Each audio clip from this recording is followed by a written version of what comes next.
देर से, क्योंकि आज का दिन जो होता है वो क्रिएट किया जाता है किसी एक व्यक्ति के द्वारा, उसकी मेहनत के द्वारा। सही बात है कि? और आज जो व्यक्ति आने वाला है वो अपनी एक कहानी लेके आएगा, जैसे आप लोगों की है। आज हम उसको सुनने के लिए आए हैं। आज इमेजिन करके जाइएगा कि कल कोई हमको सुनने के लिए आता है। सही बात है? तो ये कहने की जरूरत नहीं रहती कि हम जोश में हैं या हमें जोश में रहना चाहिए। यदि आप उस व्यक्ति की सफलता में अपनी सफलता देख रहे हो तो 100% वो सारा एहसास आप यहाँ से लेके जाओगे जिसके लिए हम सभी यहाँ पर बैठे हैं। ठीक है? तो बुला ले फिर उनको। फिर से बोलो, जोर से बोलो। बहुत बढ़िया। ये ही आवाज जो है उस व्यक्ति के लायक की आवाज है, क्योंकि कहते हैं ना कि हर किसी को हर तरीके से नहीं बुलाया जा सकता, हर किसी के अपने अपने तरीके होते हैं।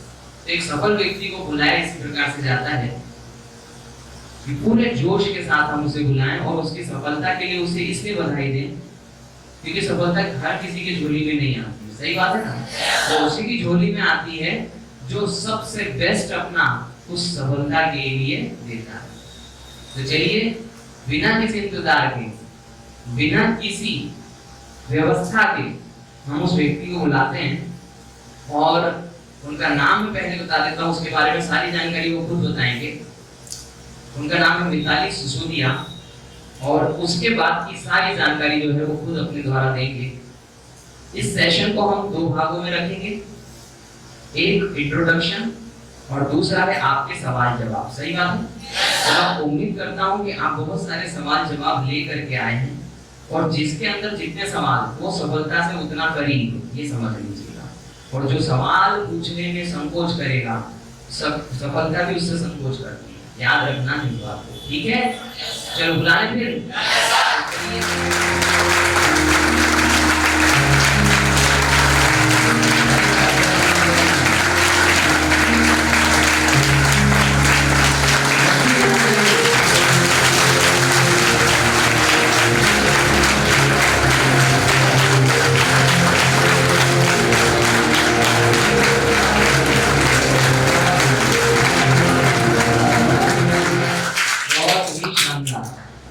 ये दिखा जोश, ये सबकी सफलता का जोश। मिताली का मैं एक बार जो है अपनी तरफ से स्वागत करता हूँ और आज इनसे आप बात करने के लिए आए हैं, यानी बात करने आए हैं, सुनने नहीं आए हैं। बात इसलिए जरूरी है क्योंकि आप अपनी सफलता में यदि कोई कमी देख रहे हो तो क्या पता इनके पास कोई ऐसा रास्ता हो जो रास्ते पर ही कभी चले हो और उस चले हुए रास्ते पर इन्हें भी वही समस्याएं आई हो जो अभी आपको आ रही हो और आपको उस बीमारी का इलाज मिल जाए जो कहीं ना कहीं शायद हमने ही बना ली हो अपनी मानसिकता में। तो कार्यक्रम को बिना किसी देरी के शुरू करते हैं।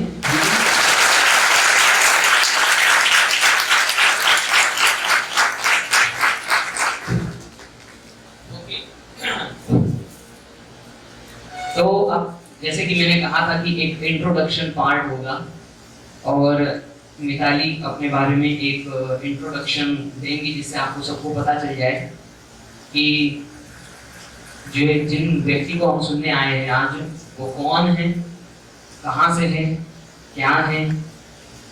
और यहाँ पर आप आए हैं और इसी भावना से हम पढ़ाते भी हैं, इसी भावना से हम इस जगह को चलाते भी हैं कि एक परिवार के रूप में ये जो है जगह बने और यहाँ पर जो व्यक्ति सफल हो उसके सेलिब्रेशन के लिए उस प्रकार का सेलिब्रेशन हो जो व्यक्ति ये सोचे कि ये मेरी ही सफलता है, ये बैठा हुआ व्यक्ति कोई और नहीं है, ये मेरे ही परिवार का एक हिस्सा है। तो आप इन्हें कोई भी एक समझ में आया ना कि ये व्यक्ति के साथ मेरा जुड़ाव है और कभी भी आपको कभी जब अनुभव की जरूरत पड़ेगी, जब आप सफल हो जाएंगे तब एक अनुभव की जरूरत पड़ती है कि आखिर अंदरूनी लेवल पे क्या किया जाता है, कैसा होता है, तब इन लोगों को की जरूरत सबसे ज्यादा होती है। वे काम हम भी नहीं कर सकते। तो आपको एक अच्छा संबंध बनाना है उन सफल लोगों के साथ में जो यहाँ पर आते हैं। ये मैंने अपनी तरफ से कहा, ठीक है। तो अब मैं माइक जो है वो मिताली को दे रहा हूँ ताकि वे अपने बारे में कुछ जानकारी आपको बता सके। जो भी वो बताना चाहे स्वतंत्र है, जितना बताना नहीं चाहे स्वतंत्र है, और फिर हम सवाल जवाब शुरू करेंगे, ठीक है? Hello, good morning student.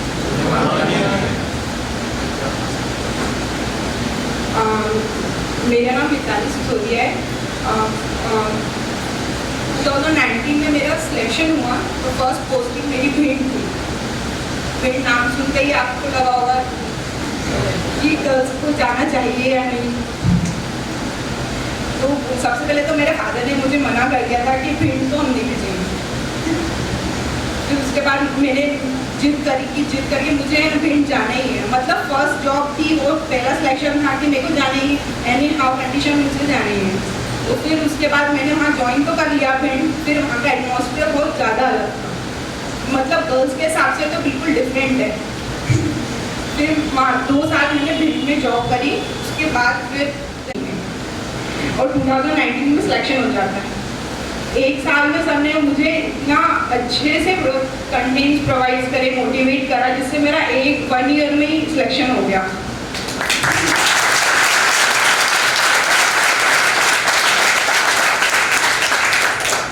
बस सर को आपको ब्लाइंडली बिलीव करना पड़ेगा कि सर जो भी आपको प्रोवाइड कर रहे हैं वो रियल है। मतलब आपके पास सोर्सेस तो ज़्यादा हैं, आजकल यूट्यूब है तो यूट्यूब से आप बहुत सारे अलग अलग टीचरों से भी पढ़ते हैं, इनसे भी, तो आपके बहुत कंफ्यूजन हो जाता है कि हम कहाँ से पढ़े हैं। तो सर को आपको सबसे पहले इंस्टीट्यूट पे आपको ट्रूली बिलीव करना होगा कि जो सर हमें पढ़ा रहे हैं वो ट्रू है, ऐसा।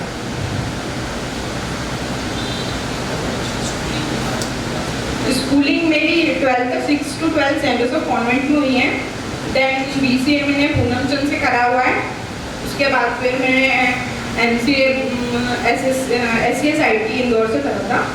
फिर उसके बाद वो टेक्निकल है तो वो टेक्निकल IT कंपनी में मेरा जाने से माइंड चेंज हो गया, नहीं मुझे IT में नहीं जाना, मुझे तो गवर्नमेंट में ही जाना है।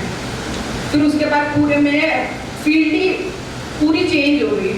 फिर उससे मैंने 0 से स्टार्ट करा गवर्नमेंट एग्जाम की प्रिपरेशन करने के लिए।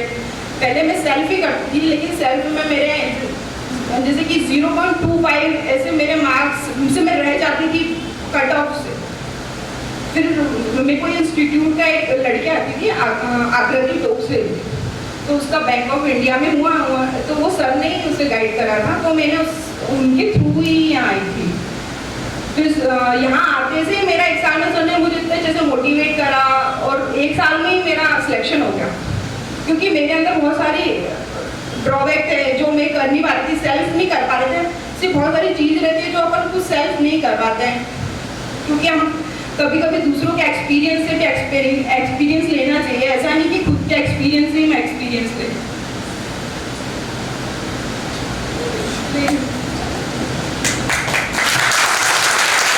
तो ये तो इंट्रोडक्टरी पार्ट हो गया, ठीक है। अब ये इनका इंट्रोडक्टरी पार्ट था, अब मेरा भी आएगा। मुझे आप जानते हैं, मैं अपना इंट्रोडक्टरी पार्ट आपके अनुसार नहीं बताऊंगा, इनके अनुसार बताऊंगा, क्योंकि हर एक व्यक्ति के साथ में मेरा, मनोज सर का, मैम का, ठीक है ना, एक पैरेलल स्टोरी चलता है। भाई आप एज अ स्टूडेंट हो, आपकी लाइफ है, आपकी लाइफ का हमें किस्सा है। सो दैट मेरा इंट्रोडक्टरी पार्ट ये है कि पहले बड़े बम पर एक हमारा एक जो ये इंस्टीट्यूट है वो वहाँ पर हुआ करता था, बड़े बम पर। सो दैट वो उसमें हमारी पैरेलल 3 क्लासेस हुआ करती थी, और उन पैरेलल 3 क्लासेस के साथ में जैसे भी मुझे उम्मीद दिखती है कुछ स्टूडेंट्स, तो मेरे साथ में एक, इसको आप उतावलापन कह लीजिए या फिर आप कोई और शब्द कह सकते हैं, कि मैं इसलिए कूद पड़ता हूँ कि वो व्यक्ति जो सफलता के लिए समर्पित है उसको कोई चीज़ की कमी नहीं होना चाहिए। सो दैट मैंने बाजू वाला एक मकान था वो ले लिया था उस वक्त, और वो भी एकदम रेल के डब्बों समान सीधा था, यानी कि आपके पास कोई प्राइवेट क्लास नहीं रहेगी। सब पीछे से निकल रहे हैं, सब पीछे से जा रहे हैं, आया कि नहीं समझ में? और क्लास ऐसी होती थी कि बस सब निकल रहे हैं और सब आ रहे हैं, कुछ वहीं बीच में बैठ जाते थे, पता ही नहीं चलता था कि उधर का था कि इधर का था। समझ में आ रहा है? तो ये एक ऐसी सिचुएशन थी जहाँ पर इन लोगों ने मेहनत करी। समझ में आ रहा है? यानी कि इन्होंने वो नहीं देखा कि हमें सुविधा क्या मिल रही है, इन्होंने ये देखा कि हमें जो मिल रहा है वो बेहतर है या नहीं। तो ये बोर्ड पर देखते थे, और वो पैरेलल जो चीज़ थी उसमें जो है वो बहुत छोटे कमरे थे। आप बिलीव नहीं करोगे कि 8 बाय 10 का कमरा क्या होता होगा, 8 बाय 10 का, 10 बाय 10 का भी नहीं था वो। और इवन जो सबसे पीछे कमरे में ये लोग पढ़ाई करते थे वो हार्डली 8 बाय 8 या 8 बाय 7 का था, जिसमें 3 लोग बैठ जाते थे ना तो ऐसा लगता था भीड़ हो गई है यहाँ पर। आप समझ रहे हैं ना? तो ये वहाँ पर बैठते थे। मेरे को नहीं मालूम, शायद मैंने पंखा भी लगवाया होगा वहाँ पर, फैन था चल रही है, तो एक फैन जरूर लगा था वहाँ पर। मतलब इतनी कम सुविधाओं में भी कोई व्यक्ति सफल हो सकता है, ये उदाहरण आपके सामने बैठा हुआ है। आ रहा है समझ में आपको?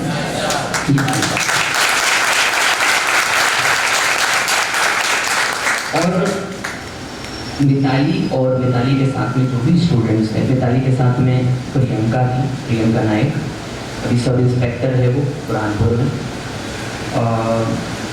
और भी बहुत सारे स्टूडेंट, जैसे आकृति टोक से बताया, आकृति टोक से अभी बैंक ऑफ इंडिया में अभी भी पोस्टेड है, क्लर्क पोस्ट पर। अब तो अच्छा खासा समय हो गया है। सो दैट एक छोटी जगह ये निर्धारित नहीं करती कि आपको सफलता मिलेगी या नहीं मिलेगी। उस 4 दीवारी के अंदर क्या भावना से पढ़ाई हो रही है, इस आधार पे आपको सफलता मिल जाती है। तो इन लोगों को जब मैं पढ़ते देखता था तो मुझे बहुत खुशी मिलती थी, क्योंकि ये लोग पढ़ते थे, ये दूसरी चीज़ों के ऊपर विचार नहीं करते थे कि क्या कमी क्या नहीं, और ये पढ़ते थे। और ये चीज़ ज़्यादा खुशी देती थी और मुझे मोटिवेट करती थी कि मैं इन्हें और कुछ दूँ ताकि ये और बेहतर मेहनत कर सके। तो मेरा जो इनके साथ में एक प्रकार से इंट्रोडक्शन था वो इस प्रकार से था कि इन्हें ज़रूरत थी अच्छी जगह की और मुझे ज़रूरत थी कुछ अच्छे स्टूडेंट्स की। तो ये कॉम्बिनेशन ही हमेशा क्या करता है, सफलता दिलवाता है। ठीक है ना? तो ये मेरा इंट्रोडक्शन पार्ट था। अब हम शुरुआत करेंगे उन सवाल जवाब की जो मेरे साथ में भी जुड़े हुए हैं। 3 साल लगभग हो गए हैं मैं मिताली से मिला नहीं हूँ, और ये कुछ कार्यक्रम होते हैं जिनके आधार पर हम इतने लंबे समय बाद मिल पाते हैं। तो कुछ सवाल मेरे भी हैं, कुछ सवाल मैं उम्मीद करता हूँ आप लोगों के भी होंगे। सो दैट आप लोग सवाल तैयार करके लाए हैं, शुरुआत आपसे कर सकते हैं। अरे क्या बात है, जोर से बोला तो। हाँ, ये बात तो नींद में भी याद रखा करो, ठीक है ना? तो सवाल कर सकते हैं। कौन करेगा सवाल सबसे पहला? जैसे आपके पेरेंट्स ने आपको भिंड ले जाने से मना किया, तो उसी प्रकार यदि एसएससी जीडी में किसी बच्चे की पोस्टिंग होती है और उसे यदि बहुत दूर पहुंचाया जाता है, तो वो अपने पेरेंट्स को किस प्रकार समझाए ताकि उसके पेरेंट्स उससे मोटिवेट होकर उसे वहाँ जाने के लिए परमिशन दे। में जाने से यहाँ पे एक डिस्ट्रिक्ट से दूसरे डिस्ट्रिक्ट में ट्रांसफ़र होते हैं क्या, लेकिन वो बहुत ज़्यादा ट्रांसफ़र नहीं होते थे। लेकिन मैंने सोचा था कि मैं इतना ट्रांसफ़र करवा के जाऊँ, तो फिर मैंने बिलीव दिलाया था पेरेंट्स को कि ट्रांसफ़र होते हैं, इंटरनली ट्रांसफ़र होते हैं, लेकिन वहाँ पे पहले हम प्रोविजनल पीरियड में रहते हैं जब तक ट्रांसफ़र नहीं होते हैं। प्रोविजनल पीरियड 1 ईयर का रहता है। उसके बाद 1 ईयर के बाद फिर हम जब परमानेंट हो जाते हैं तब हमारे यहाँ हम इफर्ट लगा सकते हैं। फिर 1 ईयर में मैं परमानेंट हो गई थी भिंड में। फिर उसके बाद फिर वहाँ से इसका हेड ऑफिस भोपाल में है, तो भोपाल में मैंने अप्लाई करा था। यहाँ से भी परमिशन मिलनी चाहिए थी, और जैसे कि अपन को यहाँ खंडवा आना है तो खंडवा में आने के लिए परमिशन मिलनी चाहिए थी वहाँ से, और वहाँ से भी परमिशन मिली थी। तो उसके लिए बहुत इफर्ट लगाया पेरेंट्स को। मैंने बिलीव दिला दिया था कि मैं ट्रांसफ़र करवा के रहूँगी। तो उनको पहले अपन को पेरेंट्स को मतलब बिलीव दिलाना ही पड़ेगा कि ये ट्रांसफ़र होते हैं। पहले आप जो एग्ज़ाम क्लियर करिए उसके बारे में आप पूरी प्रोसेस जान लीजिए कि इसमें ट्रांसफ़र होते हैं क्या, ऐसा। अब थोड़ा इसको मैं ज़्यादा एक्सप्लेन करता हूँ, ठीक है ना, तुम्हारे सवालों को, क्योंकि हम चीज़ों को समझें इस बात को कि मैं आप लोगों के साथ में क्लास में जब भी कभी बातें करता हूँ तो ये इन लोगों के एक्सपीरियंस होते हैं, ये कोई मेरा एक्सपीरियंस नहीं होता है। तो शायद मैंने कभी क्लास में आपको बोला हो अपने पेरेंट्स को समझाइए, बोला है क्या? और शुरू से आदत बना दीजिए समझाने की, तो आपको बाद में दिक्कत नहीं आएगी। आ रहा है ना समझिए? वो उनकी समस्या है कि वो जानते नहीं, समस्या उनकी इसलिए है क्योंकि उनके पास इस फील्ड का नॉलेज कम है। वे आप लोग हैं जो उन्हें सही तरीके से गाइड कर सकते हैं, और कोई नहीं कर सकता, कोई व्यक्ति नहीं कर सकता जितने अच्छे तरीके से आप उनको गाइड कर सकते हैं। और ये हमारी जिम्मेदारी होनी चाहिए कि हम अपने माता पिता को इस क्षेत्र में एजुकेट करें, क्योंकि इस क्षेत्र में ब्रह्म बहुत है। पहली बात आ रहा है समझ में? अब जैसे कि ये मान के चलिए कि मिताली के पेरेंट्स को जैसे भिंड सुनाई दिया होगा तो उनको ऐसा लगा होगा सहारा मरुस्थल की बात हो रही है। सही बात है, जहाँ पर कोई झोपड़ा भी नहीं मिलेगा, एकदम रेगिस्तान। और ये मेंटल फीलिंग होती है कई में कि ऐसा होता है कि हम किसी एक जगह के लिए परसेप्शन बना लेते हैं और फिर हमें ऐसा लगता है अरे नहीं मान। तो दूसरी जो चीज़ मैं बताऊंगा और स्पेशली लड़कियों के लिए बताऊंगा कि ये आपके सामने एक उदाहरण है जिद्दी होने का। आप मिताली से सीख के जाइए जिद्दी क्या होता है और अच्छी चीज़ के लिए जिद्दी क्या होती है। आज अपना भविष्य जो है उज्जवल कर दिया है मिताली ने अपनी जिद्दी से, तो जिद्दी होना चाहिए और बहुत अच्छा होना चाहिए। और जब भी मैं कोई उदाहरण देता हूँ किसी जिद्दी लड़की का तो मैं मिताली को देख करके देता हूँ, और ये मेरे पुराने एक्सपीरियंस है। क्यों? क्योंकि आपके पेरेंट्स मना कर रहे हैं, समझ रहे हैं ना? और आपका भी परसेप्शन, ऐसा नहीं कि मिताली, मैं जहाँ तक सोचता हूँ तुम्हारा भी परसेप्शन वही होगा, अरे सर ये क्या हो सकता है कि वहाँ पर ये सारी चीज़। तो हमारा भी परसेप्शन, फिर अपने लिए लड़ना आज की दुनिया में ये सबसे इम्पोर्टेंट चीज़ होती है। आया कि नहीं समझ में? और उसमें भी सबसे कठोर होता है अपनों से लड़ना। अरे आया कि नहीं समझ में? जहाँ पर अपने पेरेंट्स को अपने को समझाना है कि नहीं आप चिंता मत करो, आप जो है ऐसी बातें हैं कि दिक्कत होगी तो हम देख लेंगे, है कि नहीं? और बहुत सी बार मैं आपको ये उदाहरण दे चुका हूँ शायद से क्लास में, बहुत सी बार बोलता हूँ कि नौकरी करो, 2 दिन की ज्वाइनिंग लो और पसंद नहीं आए तो क्या करना? इस्तीफा दे देना। और वो डायलॉग की शुरुआत मिताली से हुई थी, समझ में आया कि नहीं? क्यों? क्योंकि शायद मिताली को याद होगी वो आई थी एक्सपीरियंस के हिसाब से, जब सिलेक्ट हो गई थी तो इस मेरी मेमोरी में रह गया है कि सिलेक्शन के बाद में यही जो पेरेंट्स वाली प्रॉब्लम है ये डिस्कस हुई थी हम लोगों के बीच में ऑफिस में। पेरेंट्स मना कर रहे हैं, पापा तो बिल्कुल नहीं, समझ में आया कि नहीं? तो वहाँ सिर्फ एक मेरे थॉट से निकला कि मैंने कहा कि एक काम करो, पापा को 2 दिन के लिए साथ में लेके जाओ, और पसंद नहीं आए तो वापस आ जाना, रेलवे टिकट रिटर्न का भी लेके आओ। और यही बातें मैं आपसे करता हूँ, आया कि नहीं समझ में? क्योंकि वो एक्सपीरियंस है और वो एक्सपीरियंस सफल हो गया, इसलिए मैं आपके साथ में वो जाहिर कर रहा हूँ, समझ में आया? ये एक्सपीरियंस ही सारे के सारे सफलता के, जब हम आधा घंटा 1 घंटा आपसे बात करते हैं तो वो दिखाई देते हैं। तो आप क्या करेंगे अपने पेरेंट्स के साथ? बातें करेंगे? अरे बातें करेंगे नहीं, उन्हें एजुकेट करिए अभी से, क्योंकि वो फिर आगे चल के परेशान ना हो, तो किसी ऐसे व्यक्ति के भ्रम में ना आ जाए जिसे ABCD ना पता हो कॉम्पिटिटिव की। आया कि नहीं समझ में? और वो आपके परिवार को गाइड कर रहा हो, क्या रे आजकल ना मिलती, क्या इतनी मेहनत करवा रहे हो, है ना? तो ये बात आप समझिएगा कि आपको अपने पेरेंट्स को गाइड करना है। उनके पास उतना नॉलेज नहीं, बहुत सारे बच्चों के पेरेंट्स तो बहुत ज़्यादा पढ़े लिखे भी नहीं होते हैं, सही बात है ना? तो वो बहुत ज़्यादा भोलेपन में आकर के आपकी ज़्यादा परवाह करते हैं, और वो इतनी करते हैं कि वही ज़्यादा खतरनाक हो जाती है, समझ में आया कि नहीं? तो उनको एजुकेट करिए, इस क्षेत्र में आप लोगों के लिए फायदा होगा, ठीक है? चलिए नेक्स्ट क्वेश्चन लेते हैं। और जैसे कि सर ने बोला कि हम सुनने नहीं बातें करने आए, तो मेरे 1 नहीं 2 क्वेश्चन है।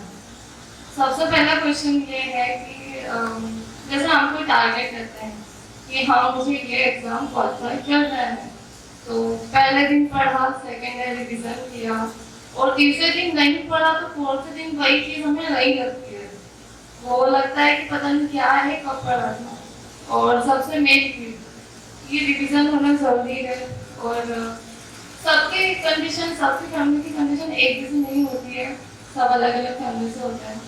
तो जॉब के चलते क्या है कि स्टूडेंट के लिए तैयारी करना के साथ तो पॉसिबल है, और बशर्ते कि उसमें ये कॉन्फिडेंस है कि रात के 1 बज रहे हो या 3:30 बज रहे हो, उसे वो टारगेट कंप्लीट करना है जो उसने यहाँ सोच के रखा है। तो इसको कैसे मैनेज करा जाए जॉब की चलते पढ़ाई को। और सेकंड क्वेश्चन ये कि आपकी लाइफ की जर्नी में कोई ऐसा पहलू होगा, कोई ऐसा मोमेंट होगा जिससे चलते आप मोटिवेट हुए हो, इंस्पिरेशन मिला हो आपको, तो वो प्लीज हमें बताएं तो थोड़ा हम भी मोटिवेट हो जाए।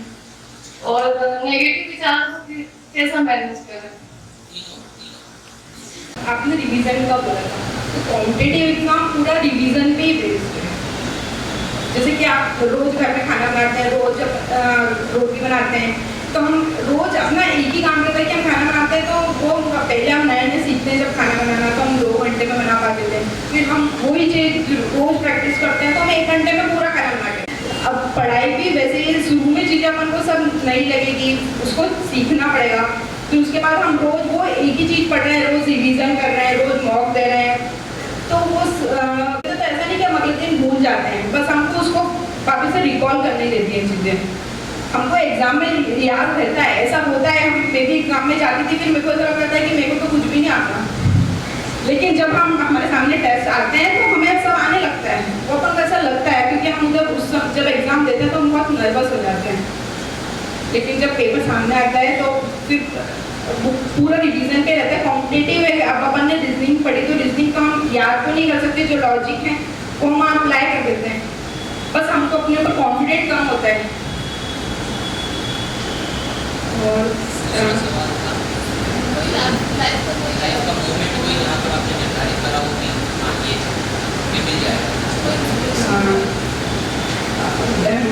मेरे को शुरू से बैंक में ही जाना था। जब मैं BCA कर रही थी पूनमचंद से, तब मेरे को शुरू से बैंक में जाना था।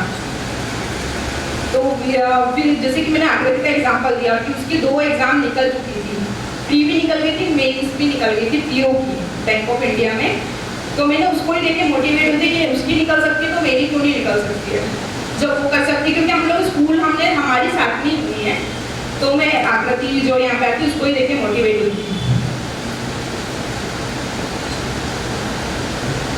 तो निष्कर्ष, मैं यहाँ बैठा इसीलिए हूँ कि थोड़ा सरल कर दूँ शब्दों, ठीक है। निष्कर्ष ये है कि यदि आपका कोई अच्छा मित्र है तो आपका भविष्य उज्जवल है।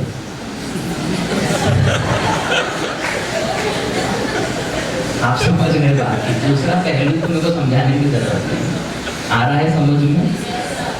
इसका मतलब ये हुआ कि यदि आप अच्छे ग्रुप के साथ हैं, अच्छे लोगों के साथ हैं, तो अच्छा ही आपके अंदर आएगा और अच्छा ही आपके साथ होगा।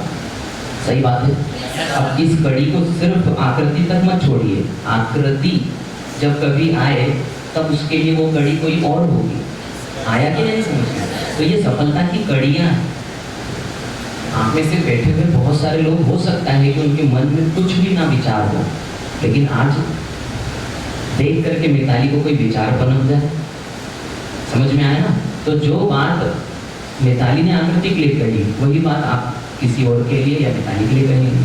तो यहाँ पर ये बहुत इम्पोर्टेंट चीज़ है कि आपका जो ग्रुप है वो बहुत अच्छा होना चाहिए। आया कि नहीं समझ में? और यदि आप उस ग्रुप में जाने के लिए लायक ना हो और वो सफलता का ग्रुप है तो अपने आप को उसके लिए लायक बनाइए। और इसमें यदि आपको अपनी कुछ चीज़ों को सेक्रीफाइस करना पड़े तो जरूर करिए। समझ में आया ना? उसे ईगोइस्टिक मत लीजिए कि ये ग्रुप में मैं क्यों जाऊँ। ये सफलता की बात है। आया कि नहीं समझ में?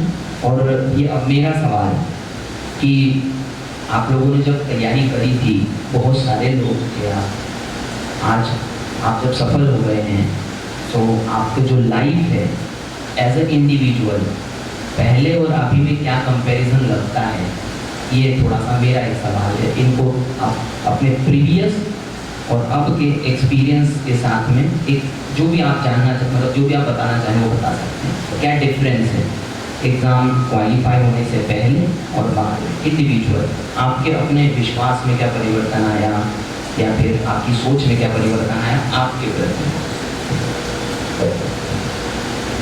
जॉब लगने के पहले, क्वालिफाई होने के बाद और पहले बहुत ज़्यादा डिफरेंस है। जैसे कुछ भी अपन को परचेज करना लगा तो हम पूरी तरह से पेरेंट्स पे ही डिपेंड होते हैं कि हमें ये चाहिए, या ये ड्रेस चाहिए, ये ज्वेलरी चाहिए, तो पूरा पेरेंट्स के ऊपर ही डिपेंड होते हैं। लेकिन जब हम खुद जॉब करने लगते हैं तो हम जो चाहिए वो खुद ही ले सकते हैं, जो फाइनेंशियली। और उससे जैसे कि मैं जॉब लगने के बाद ही मेरी शादी हुई है, तो ससुराल में भी आपको रिस्पेक्ट मिलता है।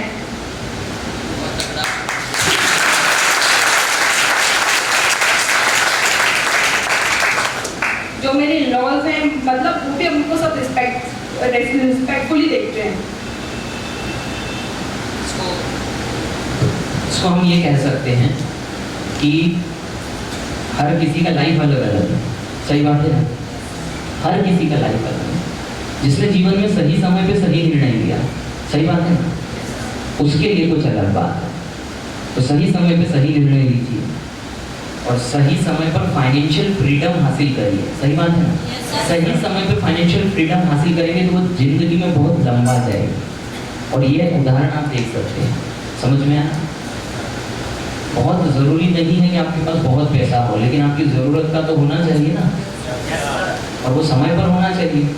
आज मुझे 10 की ज़रूरत है और वो 10 यदि मुझे परसों मिले तो वो 10 कोई काम की नहीं। समझ में आया कि नहीं? तो इसलिए अपने आप को अभी आपको झोंकना होगा सफलता। और बहुत इम्पोर्टेंट, देखिए प्राकृतिक है इस बात को समझना कि हम एक सोसाइटी में रहते हैं। आया कि नहीं समझ में?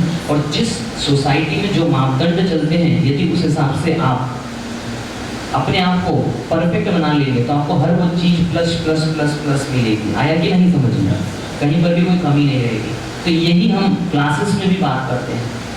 और मैं फिर बार बार ये कहूँगा कि वो सब एक्सपीरियंस जो हैं वो पुराने स्टूडेंट से आए हैं। उनकी उनसे मैं बातें करता हूँ। बहुत सारे स्टूडेंट्स यहाँ आते हैं और करीब आधा घंटा पौना घंटा तो वो मैं उनको छोड़ता नहीं हूँ। मैं उनसे सारी चीज़ें पूछता हूँ कि भाई क्या चल रहा है, यहाँ क्या चल रहा है, वहाँ क्या चल रहा है, ये क्या चल रहा है। और वही एक्सपीरियंस जब मैं आपसे क्लास में बात करता हूँ, डिस्कशन करता हूँ, तो कहीं ना कहीं वही चीज़ें जो हैं वो आपको पता चलती हैं। और ये वो आज का दिन है जिस दिन में हम उस चीज़ के ऊपर ठप्पा लगा रहे हैं। सही बात है कि नहीं? क्योंकि वो बातें हो सकती हैं कि आपको लगता हो कि मैं सिर्फ आपको बरगलाने के लिए कर रहा हूँ कि चलो थोड़े दिन और पढ़ लेंगे। आया कि नहीं समझ में? ऐसा नहीं है, वो हुआ है, वो सत्य घटनाएं हैं जो कि आपके साथ डिस्कस की जा रही है। ठीक है, चलिए नेक्स्ट सवाल। और कोई? अरे बहुत सारे खड़े हो गए। जब हम एजुकेशन कर रहे थे, मैं पर्सनल अपना बताना चाहती हूँ कि उस समय बहुत सारे एग्ज़ाम मेरे क्लियर हो जा रहे थे। और उस समय मैंने ये सोचा कि अपन पहले अपना एजुकेशन कंप्लीट कर लें, या कुछ ऐसा रहता है पुलिस SI उस चीज़ में ना जाके हम सोचे कि और अच्छा एजुकेशन कर लें, इसके बाद कुछ फील्ड में जाए। बट एजुकेशन कंप्लीट करने के बाद ये प्रायोरिटी रह जाती है कि अपन कितना भी क्वालिफिकेशन कर ले, जब तक अपन एक गवर्नमेंट एग्ज़ाम के लिए अपन क्वालिफाई नहीं है तो अपन फिलहाल में अपन 0 है। और अभी जब मैं प्रिपरेशन कर रही हूँ तो मेरे एक भी एग्ज़ाम क्वालिफाई नहीं हो रहे। मोस्टली मतलब उस समय मैं स्टडी भी कर लेती थी और मैं प्रिपरेशन के साथ साथ कोई भी एग्ज़ाम क्लियर हो जाता था, बट अभी मेरा कोई भी एग्ज़ाम क्लियर नहीं हो रहा। इसका मैं बहुत मतलब डिसअपॉइंट हूँ खुद से कि मुझे और क्या करना चाहिए उसके अलावा। एग्ज़ाम इजीली निकल जाती थी, फिर एक टाइम आया फिर नहीं निकली। फिर उसके बाद मेरे को मतलब मैंने ठान लिया कि अब तो निकालना ही है कैसे भी करके, क्योंकि घर से भी प्रेशर बहुत ज़्यादा था कि शादी करनी है। लड़कियों के पास प्रॉब्लम यही रहती है कि एग्ज़ाम नहीं निकल रही, लड़का कमा रहा है तो लड़कियों की शादी करवा दो।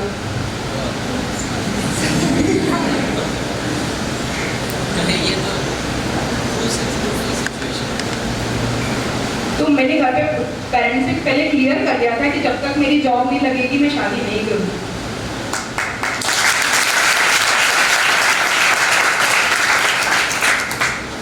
फिर आपने बोला कि आप बहुत सारी एग्जाम देते हैं, तो आपका फोकस नहीं कि आपको पर्टिकुलर कौन सी एग्जाम देनी है, SSC देनी है, बैंक देनी है, व्यापम देनी है, रेलवे देनी है। तो सबसे पहले आप अपना जो फोकस है वो क्रिस्टल की तरह क्लियर कर लीजिए कि आपको किस फील्ड में जाना है। जैसे कि आपको बैंक में जाना है तो बैंक में ग्रेजुएशन है तो ग्रेजुएशन सभी में काम आ जाता है, क्लर्क में भी, PO में भी। एसएससी में भी ग्रेजुएशन ही मांगते हैं, रेलवे में बहुत सारे एग्जाम जो आरआरबी भी एनटीपीसी निकली है वो भी ग्रेजुएशन बेस्ड पे ही है। तो सबसे पहले आप ग्रेजुएशन कर लेते हैं तो आप बहुत सारे एग्जाम्स के लिए एलिजिबल हो जाते हैं। तो फिर सबसे पहले आपको फोकस करना होगा कि कौन सी एग्जाम को हम टारगेट करें, क्योंकि सबका सिलेबस अलग अलग होता है। मेरे से एक गलती ये हो गई थी कि मैंने एसएससी और बैंक दोनों को पैरेलल में लेके चल रही थी, और एसएससी और बैंक दोनों का सिलेबस टोटली डिफरेंट है। तो फिर मैंने एक एग्जाम को ही पकड़ा, बैंक एसएससी को बीच में वहीं छोड़ दिया। क्योंकि क्या होता है, जैसे एसएससी का एग्जाम आया एक साल में, फिर उसी बीच में बैंक का एग्जाम आ गया, तो हम 3 महीने बाद एग्जाम की प्रिपरेशन करते हैं, फिर एसएससी आ जाता है, फिर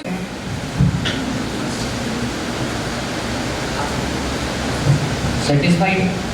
ओके, तो 2 चीज़ें मैं अपनी तरफ से भी बताऊंगा कि यदि हम शुरुआत में निकाल पा रहे हैं फिर नहीं निकल रही है, तो मिताली ने भी शायद सेम एक्सपीरियंस बताया कि ऐसा होता है। अब इस बात को सब समझ रहे हैं, ऐसा होता है। एक जोन आता है जब आप कितनी भी मेहनत करो कुछ नहीं होता, और ये सबके साथ आता है।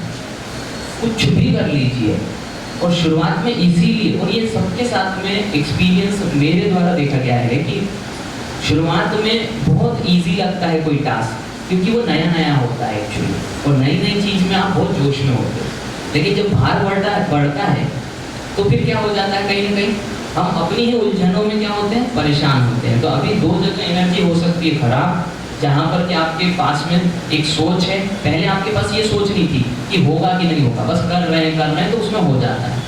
दूसरी बात ये आती है कि जब आप तैयारी करते रहते हैं तो आप ये बोल रहे हैं कि मैं बहुत कुछ दाव पे लगा चुका हूँ, अब होगा कि नहीं, तो वो जो एक एक्स्ट्रा प्रेशर जो हमारे ऊपर आता है ना, वो आधी एनर्जी खींच के ले जा रहा है, क्योंकि हम बहुत दाव पे लगा दिए, बहुत दाव पे लगा दिए, अब होगा कि नहीं, अब होगा कि नहीं। तो वो एक्स्ट्रा प्रेशर भी कहीं ना कहीं आपको इम्पैक्ट करता है, और वो आपकी जो पॉजिटिव एनर्जी है पढ़ने की, वो उसको कहीं ना कहीं क्या करता है, एक तरफ कर देता है, और फिर आप दूसरी तरफ नेगेटिव थॉट्स में या फिर अपने आप से कुछ ज़्यादा उम्मीद कर रहे हैं समय से पहले, जितना नहीं दे पा रहे हैं उससे ज़्यादा उम्मीद कर रहे हैं। आ रहा है ना समझ में?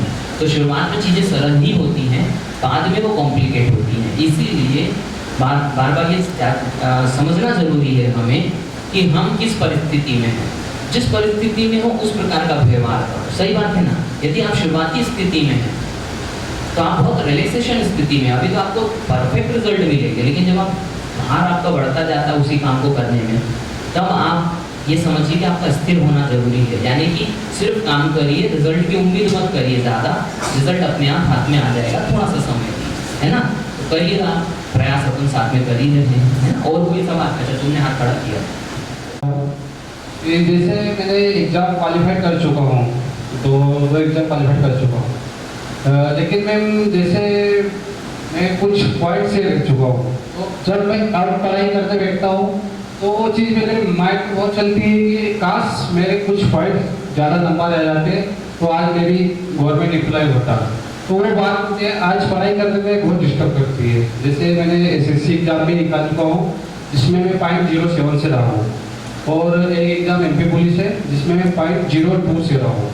तो वो चीज़ें आज मुझे बहुत डिस्टर्ब करती हैं कि शायद इतने थोड़ी और मेहनत कर लेता, या फिर पता नहीं किस चीज़ में कमी रह गई, वरना आज मुझे जॉब करते 2-4 साल तो हो ही जाते। तो वो चीज़ें अब मैं पढ़ते बैठता हूँ, जैसे मैं किताब खोलता हूँ मुझे वो चीज़ बहुत डिस्टर्ब करती है कि आज मेरे साथ वाले गवर्नमेंट जॉब कर रहे हैं और मैं आज नहीं हूँ।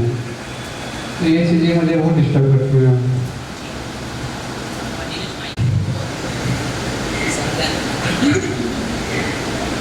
जैसा आपके साथ हुआ ऐसा मेरे साथ भी हुआ था। मैं भी 0.25 से रह गई थी बैंक एग्जाम प्री में, फिर वो एग्जाम नेक्स्ट ईयर ही हो जाती, फिर हमारा पूरा 1 ईयर वेस्ट हो जाता है। तो मेरी एक आदत थी कि मैं एग्जाम में जाती थी, जैसे कि जो प्री होता है, फिर उसको आने के बाद फिर मैं देखती थी कि मैंने कौन कौन से सब्जेक्ट में कितना अटेम्प्ट करे। फिर जब रिजल्ट आता है तब वो उससे मैच करती थी कि मुझे इसमें कितने मार्क्स आए और मैंने कितने करे थे। तो फिर उससे हमको हमारी कमियां पता चलती है कि हमने रीजनिंग में करे थे तो रीजनिंग में कम आए, या कौन सा सब्जेक्ट हमारा वीक है। मतलब आपका 0.25 हो तो आपको एनालिसिस करना पड़ेगा कि आपको कौन सा सब्जेक्ट में आप वीक हो, तो उस सब्जेक्ट पे ही फिर आपको फोकस ज़्यादा करना पड़ेगा। जैसे मेरे इंग्लिश बहुत ज़्यादा वीक था। तो फिर मैंने इंग्लिश पे इतनी मेहनत करी कि जितने मैंने अटेम्प्ट करे थे, और बैंकिंग में ऐसा होता है कि जितने आपने अटेम्प्ट करे होते हैं, यदि आपके पूरे सही हो जाते हैं तो 2 नंबर आपको बोनस मिलता है। तो बैंकिंग में मैंने इंग्लिश में जितने अटेम्प्ट करते हैं उससे 2 मार्क्स जाता है, और वो मेरा वीक सब्जेक्ट था।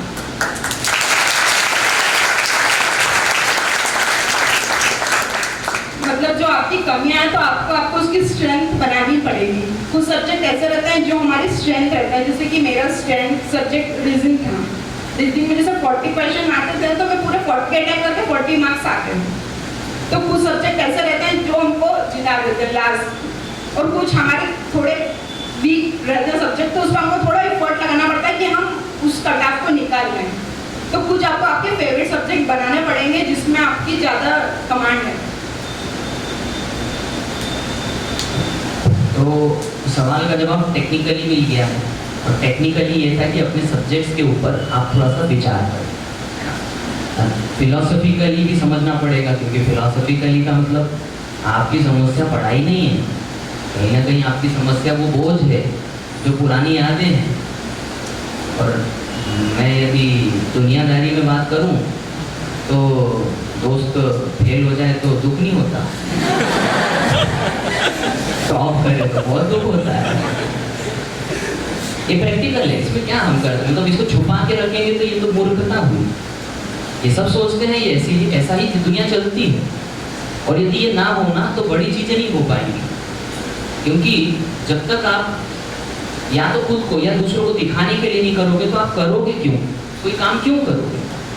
हर चीज़ थोड़ी ना पैसे कमाने के लिए होती है, हर चीज़ थोड़ी ना पैसे कमाने के लिए की जाती है। कुछ चीज़ें कुछ अदर चीज़ों को कमाने के लिए भी की जाती हैं। तो सबसे बढ़िया इलाज सिर्फ यही है कि उन चीज़ों को आप ओवरकम कैसे करें। तो मैंने एक बहुत बढ़िया एक सीन देखा फिल्म का, और उसमें एक सिपाही बहुत ऊंचाई पे खड़ा हुआ था, और वो सिपाही अपने कमांडर को कहता है कि सर मेरे को नीचे देखने से डर लगता है, कुछ इलाज बताओ। तो कमांडर ने कहा नीचे मत देख, बस हो गया इलाज। नीचे देखोगे नहीं तो डर ही नहीं लगेगा, क्योंकि तुम्हें थोड़ी पता चलेगा कि तुम कहाँ हो, तुम नीचे हो या ऊपर हो या बीच में हो या कहाँ हो। तो जब किसी चीज़ को देखने से डर लग रहा है, बार बार उस सोच को सोचने से डर लग रहा है, तो उस चीज़ से विचार को हटा लो। और होता है कभी कभी किस्मत में किसी को पहले किसी को बाद में मिलता है, लेकिन हर कोई एक जैसी ज़िंदगी जिए तो अलग बात है। आपकी परिस्थितियाँ अलग होंगी दूसरों से जो सिलेक्ट हो गए। हो सकता है वो बहुत अच्छी स्कूलों से पढ़े हों, सॉरी, हो सकता है उनकी परिवार की परिस्थितियाँ बहुत अच्छी हों आपसे, हो सकता है आपने जो ज़िंदगी में सर्वाइव किया वो उन्होंने करा भी ना हो। तो ये याद रखो कि आप व्यक्तित्व के तौर पे उनसे बेहतर हो, क्योंकि आप ज़्यादा दिन तपे हो, आपने सफलता के लिए ज़्यादा संयम रखा, तो आपकी पर्सनालिटी उनसे 4 गुना बेहतर ही होगी, और वो आपको समाज में बहुत इज्जत दिलवाएगी। चाहे थोड़ा पैसा कम उससे कमाओगे, लेकिन इज्जत ज़्यादा कमाओगे। तो ये भी एक अपने देखने का नज़रिया है, तो नज़रिया चेंज करो, अपने आप में पॉजिटिव चीज़ें पता चलेगी, है ना। तो टेक्निकल जो चीज़ बता दी जो मैं अपनी तरफ से बताता सकता था, क्योंकि आप सभी स्टूडेंट हो हमारे, हर चीज़ पढ़ाई से जुड़ी हुई नहीं होती। कुछ चीज़ें ऐसी होती हैं जिसमें आपको बातें करनी होती है, जिसमें आपको अपने अच्छे ग्रुप में रहना होता है, ग्रुप में अच्छी बातें होनी चाहिए। जब आप दोस्तों से बातचीत करो तो 2 तरीके की बातें होती है कि या तो वो व्यक्ति आप जिससे बात कर रहे हो वो आपकी भावना का कदर कर रहा हो, वरना आपको उड़ा देगा तो फिर आप और डिमोरलाइज हो जाओगे कि ये तो समझ ही नहीं रहा। तो ये वाली बात है। तो आपको एक सही व्यक्ति को चुनना चाहिए, जो वो दोस्त भी हो सकता है जो आपकी बातों को समझे। नहीं तो अपने लिए सबसे बढ़िया खुद ही एक व्यक्ति बनिए जो अपनी बातों को समझदारी से समझ सकता हो, और अपनी क्योंकि ज़िंदगी भर हम रो नहीं सकते हर चीज़ के लिए, है ना।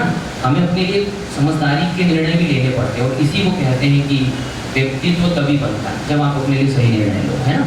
और कोई सवाल? अच्छा पीछे रह गया तुम।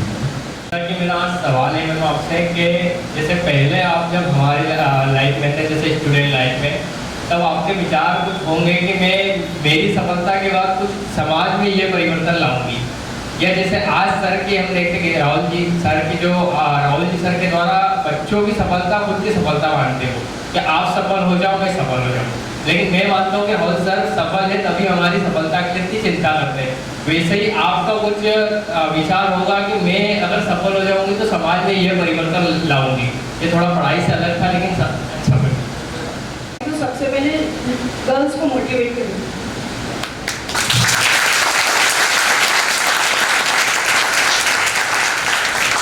क्योंकि जो प्रॉब्लम मैंने फेस करी है मेरे एक्सपीरियंस से भी आप एक्सपीरियंस ले सकते हो कि मैंने क्या क्या प्रॉब्लम फेस करी है, अपने पेरेंट्स को कैसे कन्वे करें कि मुझे आज एग्ज़ाम की प्रिपरेशन करनी है। क्योंकि एक लिमिट होती है हमारी, एक एज होती है, उसके बाद हम पेरेंट्स बोलते थे कि अब लड़का देखना स्टार्ट करते हैं। ग्रेजुएशन के बाद मेरे पेरेंट्स ने बोल दिया, स्टार्ट कर दिया था, लेकिन मैंने बोला कि अभी मेरे को पीजी भी करना है। फिर पीजी के बाद फिर मेरा और मतलब इसमें टाइम लगता है। पीजी के बाद मैंने वो 4-5 साल और ऊपर खींच लिया कन्वे करते करते। तो आप समझ सकते हो कि कितना प्रेशर होगा मेरे ऊपर। उसके साथ जब हम घर पे रहते हैं, जैसे मैं घर पे रहती थी, मम्मी दिन भर बोला करती थी लड़का देखते हैं शादी के लिए, दिन भर फोर्स करा करते थे। तो मैं वहाँ से वो वाला एटमोसफियर से हटने के लिए कोचिंग आ गया। मैं सोचती थी कोचिंग में ज़्यादा से ज़्यादा टाइम बिताए, घर पे बस सोने के लिए जाएं। यहाँ सबसे ज़्यादा टाइम मेरा कोचिंग में ही बीतता था और कोचिंग को ही मैंने घर बना लिया था। फिर मेरे कुछ ऐसे फ्रेंड्स भी बने जैसे कि प्रियंका, तो हम लोग ग्रुप स्टडी करते थे। ग्रुप स्टडी करते हुए मतलब एक दूसरे की जो कमियां हम एक दूसरे से पूछ लेते कि जो हमने पढ़ा है तो हम एक दूसरे से कि जो मेरे को नहीं आता मैं उसको सिखा दूँ, जो उसको नहीं आता वो मैं सिखा दूँ। तो एक दूसरे से हम एक दूसरे से ही सीखते हैं। जैसे हम हमारे अपने फ्रेंड से भी सीख सकते हैं, या आपको कुछ डाउट है तो आप आपकी फैकल्टी से भी कंसल्ट कर सकते हो। उस समय तो हमको पूरे सब्जेक्ट सर ही पढ़ाते थे। फिर जैसे भी हमको कुछ डाउट रहता था तो हम सर से ही कंसल्ट करते। सवाल इनका था, एक इनका जवाब होगा, एक तो मेरा बनता है। क्या है कि मतलब इतने सारे लोगों से मैं मिल लिया हूँ, जब मैं मिलता हूँ मैं बहुत देर से मिलता हूँ। तो जब वो कुछ बोलता है ना तो मैं बहुत ध्यान से सुनता हूँ, और वो इसलिए सुनता हूँ क्योंकि आपको कभी ना कभी बताने के लिए मेरे पास कुछ स्टोरीज रहे हैं। सो दैट पहली बार तो प्रियंका का नाम लिया, मतलब लड़कियों में लड़ाका यदि होना तो प्रियंका होना चाहिए, समझ में। उसने जो जैसे इन्हें छीनी है अपनी सफलता, इन्हें कुछ मिली नहीं है। प्रियंका कभी आई, बाप रे बाप, उसका जो संघर्ष रहा है सफलता का, मतलब ये मान के चलो कि बस ये गया, बस ये गया। जैसे दुनिया खड़ी हो रही, बोल रही अब ये गया, अब नहीं हो पाएगा, अब ये गया, अब नहीं हो पाएगा। तो मतलब वो जो उसका फिजिकल था वो हर एक पड़ाव में वही था। और जब आएगी तो उसकी एक अलग स्टोरी होगी। तो बस वो याद मुझे आ गया कि इन लोगों ने छीन के लिया है समझ में आने के लिए। पेरेंट्स, फिर मैं कहूँगा उनकी गलती नहीं है, वो समाज में बंधे हुए हैं। आप अपने पेरेंट्स को दोष मत दीजिए कभी उसके लिए, समझ रहे हैं ना, कि वो हमारी भावना नहीं समझ रहे। अरे उनके ऊपर प्रेशर बहुत है भाई, समझ में आ रहा है कि नहीं? क्योंकि हमने सोसाइटी ऐसी बनाई हुई है, उनमें प्रेशर बहुत है। वो उस प्रेशर के दबाव में आकर के निर्णय ले रहे हैं। आप उनको विश्वास दिलाइए कि मैं हूँ, चिंता मत करो। आया कि नहीं समझ? जब आप ये विश्वास अपने पेरेंट्स को दिलाओगे ना, तो मैं ये बात जानता हूँ कि दुनिया एक तरफ और किसी माता पिता के लिए उसके बच्चे एक तरफ। आया कि नहीं समझ में? आपके माता पिता दुनिया से लड़ लेते हैं आपका लालन पालन करने के लिए। आया कि नहीं समझ में? और जब वो इतना कर लेते हैं तो आपको लड़ना चाहिए सोसाइटी से, ताकि आप उनको जल्दी से जल्दी सफलता दो। और जब आप कहते हो ना, या आप सोचते होगे कि राहुल सर इतने चिढ़ते क्यों हैं बातचीत करने से, मुझे बहुत टीस होती है, आप उस बात करने का समय कब आ रहे हैं? आ रहा है समझ में? ये मिताली का कन्विंस करना पड़ा है अपने माता पिता को, ये उसका संघर्ष। और आज उसने कन्विंस किया और उसने बोला कि मैं घर से यहाँ इसलिए आती थी क्योंकि पढ़ाई करने के लिए जगह मिले। क्या सही है ये बात अभी? और यदि ये सही है तो मैं इनके एक्सपीरियंस पे बोलता हूँ कि ये जगह पढ़ने की है, आप बातें मत करो यहाँ। आया कि नहीं? जितना जल्दी सफल होगे उतना जल्दी तुम्हारा तकलीफ खत्म होगा, और उससे ज़्यादा जल्दी तुम्हारे पेरेंट्स का तकलीफ खत्म होगा। और तुम जानते नहीं कि वो कितने तकलीफ में है। आप समझ पा रहे हैं? हो सकता है कि वो आपको खुश दिख रहे हैं, लेकिन उनके ऊपर बहुत प्रेशर है हर चीज़ का। समय पे फीस, समय पर घर के खर्च, समय पर जिंदगी की जिम्मेदारियां निभाना। और हम 22-23 साल के होते हैं, दुख होता है ये बात कहने में, लेकिन हम इतने बड़े हो जाते हैं फिर भी हम डिपेंड करते हैं उनके ऊपर। तो ये ऐसा है कि ठीक है कुछ दिन हम और डिपेंड हो जाएं, लेकिन उसके बाद में उनको ऐसा हम एक एटमॉस्फेयर दें कि उनको कभी काम करना ना पड़े, है कि नहीं? उनको पूरा जिंदगी भर का सुकून मिले। और इसलिए मैं बोलता हूँ बातें मत करो, हर एक सेकेंड जो बीत रहा है उसमें पढ़ाई कर लो। नहीं पढ़ाई कर सकते हैं तो अपने आप को मोटिवेट कर लो, अपने आप से सवाल करो कि मैं कितना समय और लूँगा अपने लिए उस अच्छे दिन को लाने के लिए।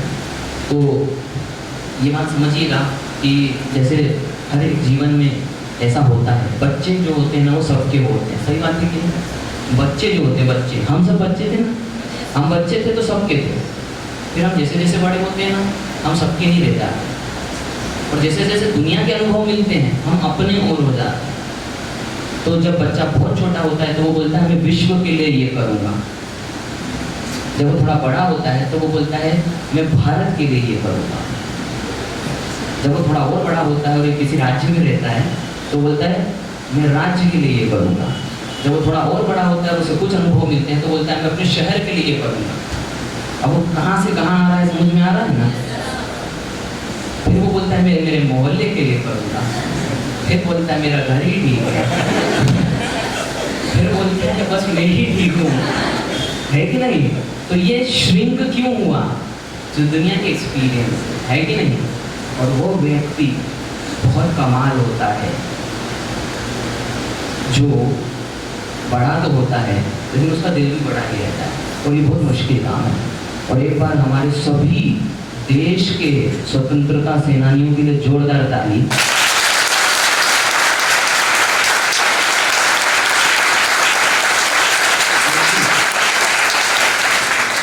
क्योंकि उन लोगों का ही दिल जो था वो सबसे बड़ा है। उन्होंने कभी उस छोटी जगह पर नहीं आए। भगत सिंह, समझ रहे हैं ना, महात्मा गांधी, जवाहरलाल नेहरू, वल्लभ भाई पटेल, आया कि नहीं समझ में? और तमाम जो मेरे जिनके नाम ना निकले हो लेकिन मन में है और आपके भी मन में है उनके नाम, है कि नहीं? तो ये मैंने आपके संदर्भ में लिया। अच्छा करिए, दुनिया के बारे में सोचिए लेकिन दुनिया के हिसाब से भी चलिए, है ना? अपने आप को मजबूत कर पाएंगे तो 2 लोगों का बोझ कंधे पे उठा पाएंगे। सही बात है कि नहीं? कंधे मजबूत करिए अपने, फिर आप 10 का बोझ भी उठा पाएंगे। ठीक है? समय सबको मिलता है। जैसे कि आपने बताया कि कॉम्पिटिटिव एग्जाम के लिए रिवीजन बहुत जरूरी है, तो मेरा क्वेश्चन आपसे ये था कि आपने रिवीजन को कितना टाइम दिया? मैथ्स के लिए आपकी स्ट्रेटेजी क्या थी? मतलब आपका डेली रूटीन क्या था पढ़ाई के लिए? उसका सिलेबस देखिए कि उसमें क्या क्या आ रहा है। फिर उसके सबसे पहले प्रीवियस ईयर जो क्वेश्चन है 5 साल के या 10 साल के जो प्रीवियस ईयर क्वेश्चन है वो देखिए कि उसका पैटर्न क्या है, उसमें कौन से टॉपिक ज़्यादा कवर हो रहे हैं, तो प्रीवियस। फिर उसके बाद सबसे पहले आप उसके कंटेंट्स जितने भी मैथ्स हैं तो मैथ्स में आपको पूरे टॉपिक आने चाहिए। जैसे कि सर आपको पढ़ाते हैं, क्लासेस लगती है परसेंटेज, मैथ्स के पूरे जो कंटेंट्स है वो पूरे आपके डाउट क्लियर होने चाहिए। उसके बाद जो रीजनिंग में जो आपके कंटेंट्स हैं, इंग्लिश में जो आपको एग्जाम टारगेट करनी है उसके कंटेंट्स आपको आने चाहिए। टाइम मैनेजमेंट तो बाद में आता है, पहले आपको कुछ आते ही नहीं तो आप क्या टाइम मैनेज करेंगे? तो आपके पूरे कंटेंट्स क्लियर होने के बाद फिर आप मॉक पे जाते हैं। तो मैं एक दिन में 3 मॉक लगाती थी। जैसे कि एग्जाम में जो एटमॉस्फेयर होता है कि 2 घंटे का पेपर होता है, तो 2 घंटे जब एग्जाम एकदम क्लोज आ जाती है तो एक दिन में मैं 3 मॉक लगाती थी, सुबह 2 बजे शाम, 2 घंटे की, जैसे कि एग्जाम में होता है। उस मॉक को देने का तभी मतलब है उसके बाद जब आप उसका एनालिसिस करें कि हमने कितने अटेम्प्ट करें, कितने गलत करें। मेन बात ये है कि आपने जितने अटेम्प्ट करे उसमें से गलत नहीं होना चाहिए। आपने अटेम्प्ट करे इसका मतलब क्वेश्चन आपको आते हैं तो फिर वो गलत क्यों जा रहे हैं? तो आपको ये कोशिश करनी है कि एक्यूरेसी हो, क्योंकि एग्जाम में माइनस मार्किंग भी रहती है तो उसके मार्क्स माइनस मार्किंग में चले जाते हैं, तो आपको एक्यूरेसी मेंटेन करनी पड़ेगी। तो सबसे पहले आप कंटेंट्स क्लियर करिए, उसके बाद देन जो एग्जाम है उसके मॉक कीजिए।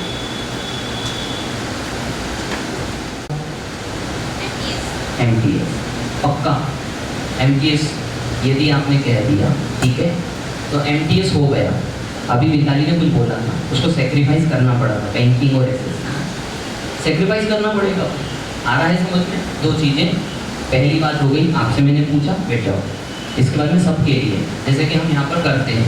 सबसे पहले यदि आप जैसे मिताली ने कहा मुझे बैंकर बनना था, सही बात है कि नहीं, यानी कि उसको ये क्लियर था कि मेरे को क्या करना है, क्लियर है। यदि आपको फर्स्ट डे से क्लियर है तो आप वो काम करिए, और यदि आपको क्लियर नहीं है तो वक्त पे छोड़ दीजिए, वक्त आपको खुद ही किसी किनारे पे लाके छोड़ देगा। आया कि नहीं समझ में? अरे बात समझ में? समुद्र में कोई भी चीज़ हो एक किनारा जरूर पकड़ लेती है, तर तो समझ में आया ना? ये प्रकृति का नियम, यानी कि यदि आपके पास कोई किनारा ना हो तो भगवान भरोसे छोड़ दो, सिर्फ पढ़ाई अच्छे से करो, अपने आप आपको अपना रास्ता मिल जाएगा। और यदि कोई पहले से डिसाइडेड है कि सर मुझे तो वर्दी ही चाहिए, मुझे तो बैंकर ही बनना है, मुझे तो फिर आप उसको छोड़ो मत, फिर चाहे 10 साल लगे, 25 साल लग जाए, 50 साल लग जाए, बोले सर 50 साल में तो हो नहीं पाएगा, ऑब्वियसली हो पाएगा, तो फिर वो थॉट में रह जाए, लेकिन फिर नहीं हो पाए तो नहीं हो पाए, समझ रहे हैं ना? यानी कि आप उस थॉट को लेके ही खत्म हुए, फिर आपने कॉम्प्रोमाइज नहीं करा, तो आपने किसी एक लक्ष्य को साधा है। और यदि आप बदल रहे हैं कि नहीं ये फिर ये भी, तो फिर आप प्रिपेयर करें अपने सिलेबस को। हाँ, लेकिन कहीं तो जाना पड़ेगा। अब जैसे कहा एसएससी में जीके होता है, लेकिन बैंकिंग में जीके बिल्कुल भी नहीं होता है। आपको इधर हाँ 20%, मतलब ये मान के चलो कि उसका अकबर बिरबल से कोई लेना देना नहीं होता। बैंकिंग में अकबर बिरबल नहीं आता है, समझ में आया कि नहीं? वहाँ पर जो करंट अफेयर पूछा जाएगा बैंकिंग का पूछा जाएगा आपसे, और दूसरी चीज़ों का पूछा जाएगा, है ना शिक्षण। और सबसे ज़्यादा वो ध्यान देते हैं करंट अफेयर पे, है कि नहीं? हम लोग ध्यान देते हैं? अच्छा देखता हूँ, रात को 8 बजे मिलो मुझे। यस सर जैसे जोश में बोलते हैं सारे के सारे। चलिए, कि आपने एसएससी एमटीएस को ही क्यों टारगेट करा, एसएससी सीजीएल को क्यों नहीं टारगेट करा? नहीं तो आप जैसे हायर लेवल टारगेट करेंगे तो जो सीएचएसएल या एमटीएस वो ऑटोमेटिकली अपने आप निकलेंगे। तो आप हायर लेवल की जिसमें सीजीएल टारगेट करें तो आप उस लेवल का पढ़ेंगे तो जो छोटी एग्जाम है वो ऑटोमेटिकली निकलेगी। इसलिए हर समय ये टारगेट कीजिए कि हम थोड़ी हाई वाली एग्जाम को टारगेट करें, जैसे छोटी वाली एग्जाम वो मतलब उसके सिलेबस वो सेम ही रहता है उन दोनों का, लेकिन हायर को करते हैं तो छोटी अपने आप ही निकल जाती है। इसको कहते हैं लॉ ऑफ ग्रेविटी। ऊपर खींचेंगे तो जाके नीचे खसकते खसकते कहीं तो रुक जाएंगे। आ रहा है समझ में? यानी सीजीएल करा तो सीएचएसएल पे रुके, नहीं रुके तो एमटीएस पे तो रुके ही रुके। आया कि नहीं समझ में? इसके बोले सर ये भी नहीं रुके तो, अरे ऐसा नहीं होता है, समझ में आया ना? पृथ्वी कहीं तो रुकती है ना, तो इसका मतलब ये है कि ऐसा नहीं होगा कि आप नीचे खसकते खसकते सीधे बोले सर कुछ नहीं मिला, अरे मेहनत किस बात की कर रहे हैं, समझ रहे हैं ना? तो अच्छा बड़ा लक्ष्य रखिए, ये मिताली का सजेशन है, बड़ा लक्ष्य रखिए, शुरुआत में लक्ष्य बड़ा रखो। और मैंने बताई पहले विश्व, फिर भारत, फिर प्रदेश। आया कि नहीं समझ में? तो वो होता ही प्राकृतिक है, तो लक्ष्य बड़ा रखो, ठीक है? और कोई सवाल? कि अगर हम एक साल पूरी शिद्दत से तैयारी करें तो उस एग्ज़ाम के हम क्वालिफाइड क्वालिफिकेशन के लिए वो हो जाते हैं। और ऐसा डर भी एक बना रहता है कि एक एज फैक्टर आ जाता है घर पे कि एक पैसा कमाना है, और ऐसा डर बना रहता है कि अगर बहुत कॉम्पिटिशन है, कभी नहीं हुआ तो क्या होगा। मैं भी एग्जाम देने जाती थी, इतने सारे स्टूडेंट्स को देखते थे वहाँ पे एक सेंटर पे, मतलब अलग अलग दिन अलग, सोचो आप कितने स्टूडेंट्स हैं, तो कंपटीशन तो है, लेकिन आपको आपके ऊपर कॉन्फिडेंट होना चाहिए कि मुझे तो बस एक ही चाहिए। भले से 2 पोस्ट निकले फिर भी फॉर्म भरो कि मुझे तो बस एक ही पोस्ट चाहिए। मतलब आपका कॉन्फिडेंस कम है कि कंपटीशन ज़्यादा है, अब दूसरों को लेकर आपको अपनी प्रिपरेशन करनी है। कंपटीशन तो वो शुरू से था, अभी भी है, लेकिन उसके बाद भी स्टूडेंट्स निकल रहे हैं, तो आप निगेटिव हो रहे हो कि कंपटीशन ज़्यादा है। कंपटीशन तो है, लेकिन आपको ये देखना है कि मुझे तो बस एक ही पोस्ट चाहिए, भले से कितने भी निकले। गुरमीत का सवाल कि 2 चीज़ें हैं, एक तो घर वालों का कॉन्फिडेंस लूज हो रहा है, घर वाले कहते हैं कि हमारा तेरी वजह से कॉन्फिडेंस लूज हो रहा है, और अपन कहते हैं हमारा तुम्हारी वजह से हो रहा है। तो यहाँ पर क्या हो रहा है कि ये वाली बात हुई है कि दोनों का कॉन्फिडेंस एक दूसरे की वजह से लूज हो रहा है। तो किसी को समझाना पड़ेगा कि हमने पहले बात करी है, आपके घर वालों के मन में बहुत सवाल है, उनके जवाब आपके पास नहीं है तो हमारे पास है। और जो हम जवाब आपको दे रहे हैं वही कॉपी पेस्ट वहाँ कर दो। आया कि नहीं समझ में? सबसे बढ़िया काम। उनको समझाइए तो उनका कॉन्फिडेंस बढ़ेगा आपको देखकर। आप उनका कॉन्फिडेंस कब लूज होगा? जब आपका कॉन्फिडेंस लूज होगा। तो पहले अपनी तरफ से शुरुआत करो। और जैसे मिताली ने 1 वर्ष में निकाल लिया, 1 ईयर। मिताली को आज एग्जाम्पल के तौर पे लेके जाओ, 1 साल में कोई व्यक्ति आपको मिला है जो गवर्नमेंट जॉब निकाल देता है, अब ठीक है, तो बस 1 साल का तुम भी लक्ष्य लेके रहो। आया कि नहीं समझ में? क्योंकि कोई ह्यूमन बीइंग ये काम कर सकता है तो आप भी कर सकते हो, ठीक है? अच्छा, और प्रश्न लें या सब बोर हो रहे हैं? बोर हो रहे हैं? हाँ, नो सर, ठीक है, लो। मेरा क्वेश्चन ये है कि आप अपनी सफलता का श्रेय किसी एक विशेष व्यक्ति को किसे देना चाहेंगे? क्योंकि कॉम्पिटिटिव लाइन में जो सफ़र होता है हमारा, उसमें ऐसे बहुत से मोमेंट आते हैं जब हमारा मोरल डाउन हो जाता है, हम बहुत डिमोरलाइज हो जाते हैं, तो हमें किसी की ज़रूरत पड़ती है। तो आप अपने सफलता का क्रेडिट किसे देना चाहेंगे? बहुत सारे लोगों को कि वो, सबसे पहले तो मैं सर को थैंक्स बोलना चाहूँगी।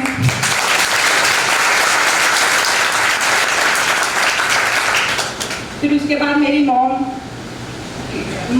जब तक मैं एग्जाम देती रही मॉम का कॉन्फिडेंस था कि निकाल लेगी। बस एक लास्ट में मम्मी बची थी जिसको मेरे ऊपर पूरा बिलीव था। पापा ने बोला कि अब छोड़ तो अब नहीं होगा, अब तुम बीएड कर लो। मैंने बोला एमसीए के बाद मैं बीएड तो नहीं करूँगी। तो एक सिर्फ मेरी मम्मी को ही लास्ट तक बिलीव था कि तुम निकाल लोगे। मम्मी ने बोला, पापा ने बोला कि अब तुमने टेक्निकल कराया एमसीए तो तुम सीडे करके आईटी कंपनीज में ट्राई करो। मैंने बोला मैं आईटी में नहीं जाऊंगी, मेरा निकल जाएगा, बस मेरे को थोड़ा टाइम चाहिए।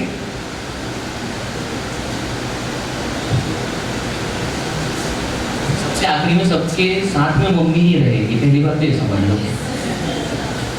लेकिन समझ लीजिए पापा नहीं रहेंगे। पापा जो होते हैं उनका स्वभाव ऐसा होता है कि वे आपको समय समय पे परखते हैं प्रश्न कर करके। वो आपको पूरे देंगे, तेरे से नहीं हो पाएगा। उनका कहने का मतलब ये नहीं है कि क्या तेरे से नहीं हो पाएगा, वो ये बोलते हैं डायरेक्ट तेरे से नहीं हो पाएगा। अब तुम शेर हो तो शेर दिली दिखाओ, अरे नहीं होगा, आया कि नहीं समझ?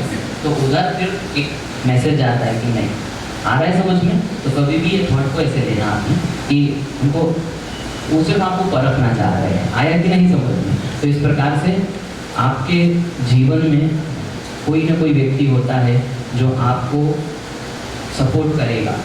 समझ में आया कि नहीं? नजरिया आपका होना चाहिए, ठीक है? और जैसे जगलिंग बॉल गेंद होती है, इन्होंने मुझे क्रेडिट दिया, मैं मनोज सर को क्रेडिट देता हूँ। समझ में आया कि नहीं? मनोज सर सबसे लंबे समय से जुड़े हुए हैं मेरे साथ में। पहले तो जोरदार तालियां बजाऊंगा।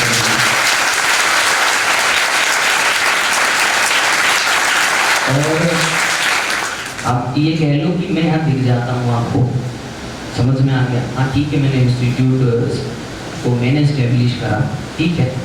लेकिन जैसे होता है ना कि एक इबारत जैसे जैसे बढ़ती है तो उसको सपोर्ट्स की भी ज़रूरत पड़ती है, आया कि नहीं समझ? तो मनोज सर वो बहुत बड़े सपोर्ट हैं, ठीक है। इसके बाद में आज विजय सर आए नहीं, तो सबसे बड़े जो दूसरे सपोर्टर हैं वो कौन है? तो उनके लिए भी जोरदार तालियां। और आपको ऐसे व्यक्तित्व इतनी कम उम्र के, ध्यान से समझना, आपके जीवन में मैंने ये नहीं कहा दुनिया में, भारत में, इसमें मैंने कहा आपके जीवन में इतने कम उम्र के ऐसे व्यक्तित्व बहुत कम होंगे, आया कि नहीं समझ में? जो गंभीर होंगे, जो सुलझे हुए होंगे और जिनको अपने काम का एहसास होगा। समझ में आया कि नहीं? तो इनके काम के जो तरीके होते हैं वो उनका कोई तरीका नहीं होता, बिना सोचे समझे बस यस सर हो जाता है और वो काम हो जाता है। तो ये देखो कितना बढ़िया अरेंजमेंट हुआ है, समझ में आया ना? और ये कैसे होता है पता है? भावना से होता है। और ये इनकी भावना है। और ये पीछे कुछ लोग बैक बेंचर्स बैठे हुए हैं, ये सवाल नहीं करेंगे, पता है? ये कार्यक्रम में इनकी भूमिका होती है। इतना सब कुछ अरेंजमेंट करना, ये इसके लिए बहुत सारा व्यवस्था लगता है और ये हंसते खेलते हो जाता है। तो ये सब के लिए एक बार सब तालियां बजाएं। और मेरी भावना जो है ये बस मुझे जिंदा रखती है कि ये जगह जिंदा रहे। आया कि नहीं? जीवन में संघर्ष तो इससे बहुत बड़े हैं, ठीक है। तो मेरी तरफ से सभी को मैं क्रेडिट देता हूँ। मैं दोनों मैम का भी नाम लेना चाहूँगा, उनके लिए भी जोरदार तालियां बजाएं। जैसे जैसे समय बीतता है, भावनात्मक रूप से जुड़ाव होता है, जैसे जैसे भावनात्मक रूप से जुड़ाव होता है वैसे वैसे समझ बढ़ती है। समझ बढ़ती है तो चीज़ों में समर्पण भाव अपने आप ही बढ़ जाता है। तो मैम ने जितने कम समय में अभी जो है वो चीज़ों को समझा है और आप लोगों को बड़े दिल से पढ़ाया है। और जो पहली बात तो यहाँ पर पढ़ाने के लिए मैं किसी को अलाउ करता नहीं, बहुत मुश्किल होता है यहाँ पढ़ाना, मैम समझ रहे हो। पढ़ाना इसलिए मुश्किल नहीं है क्योंकि यहाँ पर पंखे नहीं है और कूलर नहीं है। आया कि नहीं? गर्मी होती है इसलिए है क्योंकि बहुत सारी कंडीशंस होती हैं, बहुत सारी चीज़ें होती हैं, बहुत सारा कमिटमेंट होता है और वो चीज़ बहुत कम चुनिंदा लोगों में होती है जो वो निभा पाते। तो ये मेरा भी सौभाग्य है कि दोनों मैम जो हैं वो उस व्यवस्था से मुझे जो है मिले हैं और इतने अच्छे से आपको पढ़ा रहे हैं, उसके लिए मैं आपको थैंक यू करता हूँ। और कोई सवाल? जोरदार जिंदाबाद जबरदस्त वाला। मेरा नाम मयूरी है। मेरा सवाल गर्ल्स के रिलेटेड ही था। देखिए कि जैसे कि हमें टाइम ड्यूरेशन मिलता है घर से कि आप 1-1.5 साल तक पढ़ लीजिए। जैसे मेरा ही मैं एक्सपीरियंस बता रही हूँ, मुझे भी 1.5 साल 2 साल के लिए अलाउ किया है घर से कि आप इतना ड्यूरेशन ले लो, उसके बाद आपकी शादी की जाएगी। और हर एक लड़की की 21 या 22 की एज होती है जिसमें घर से प्रेशर होता है कि नहीं बेटा आपको शादी करना है। तो इस ड्यूरेशन में मान लो आप 101% दे रहे हो आपका कि नहीं मुझे सिलेक्शन लेना ही लेना है, लेकिन कुछ सिचुएशन ऐसी हो जाती है कि हर एग्जाम में हम सिलेक्ट नहीं हो पाते, कुछ नंबर से हम चले जाते हैं या फिर हमारा मोटिवेशन डिमोटिवेट हो जाते हैं अपन, तो फिर उस टाइम में अपना सिलेक्शन नहीं हो पाता है और हमारा टाइम ड्यूरेशन भी खत्म होने जाता है। फिर घर से प्रेशर आता है कि बेटा अब तेरा टाइम खत्म हो गया, अब तू शादी कर ले। अगर ये सिचुएशन आप पे आती, आपका एनवायरमेंट वैसा था कि आपके मम्मी पापा मान गए, लेकिन हर किसी के मम्मी पापा की वैसी थिंकिंग नहीं होती है कि वो मान जाए, तो उन्होंने बोला कि नहीं बेटा तुझे करना ही करना है। ये कंडीशन आप पे होती तो क्या आप कभी भी आपकी जिद करते या फिर? और एक गर्ल्स की एक वो सबसे बड़ा त्याग देती है कि वो कहती है कि चलो शादी अपनी हो जाती है और मतलब दुनिया भी यही कहती है कि आप शादी के बाद भी आप अपने प्रोफेशन कर सकते हो, अच्छे तरीके से पढ़ सकते हो शादी के बाद भी, और आपकी शादी हो चुकी है। आप भी अपना उनको एक्सपीरियंस बताएं कि शादी के बाद भी क्या आप पढ़ सकते हो, आप पे वो आप एक्सपीरियंस हो। और उसके बाद हमारा टाइम ड्यूरेशन के बाद ख़त्म हो जाने के बाद आप वैसा कर पाती कि आपके मम्मी पापा को कभी भी अपने जिद पर खड़ी रहती कि मुझे पढ़ना ही पढ़ना, वो आप बताएं।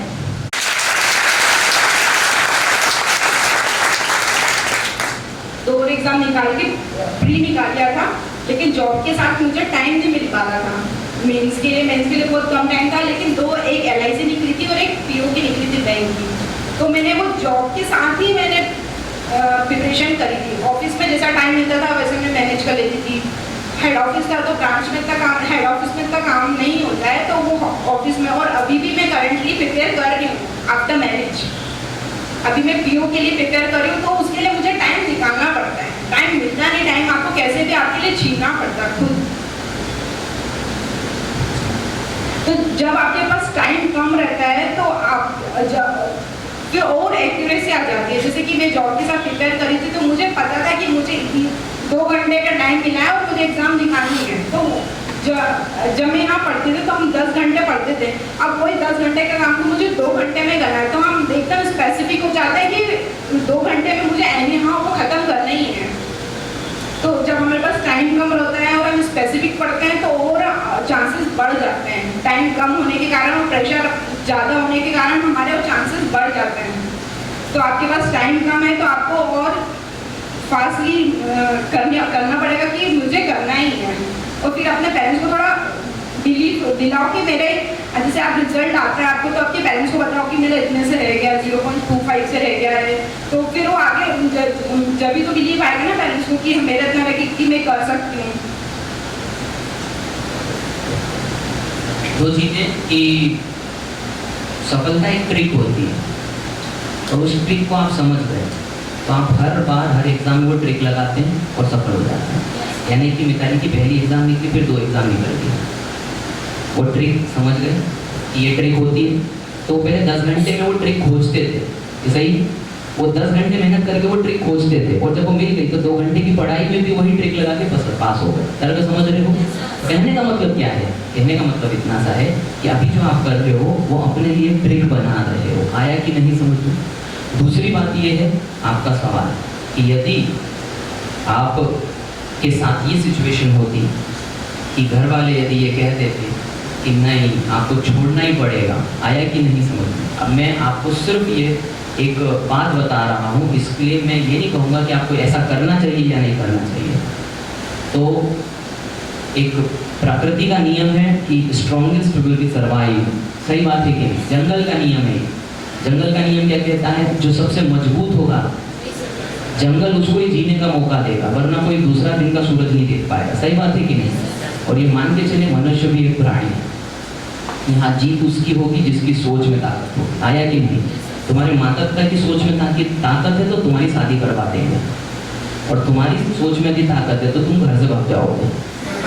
ऐसा मैंने कहा नहीं, समझ में आ रहा है? ये मैं नहीं सिखाता चीजें, समझना। ये व्हाट्सएप पे नहीं तो चलने लग जाएगा। नहीं भाई साहब, मैं क्या कह रहा हूँ उस पूरी बात को समझ रहे हैं ना?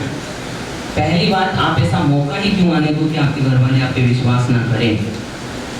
और मैं यही तो शुरुआती दिन से तैयारी करवाता हूँ कि अपने पेरेंट्स के सामने पढ़ के दिखाओ।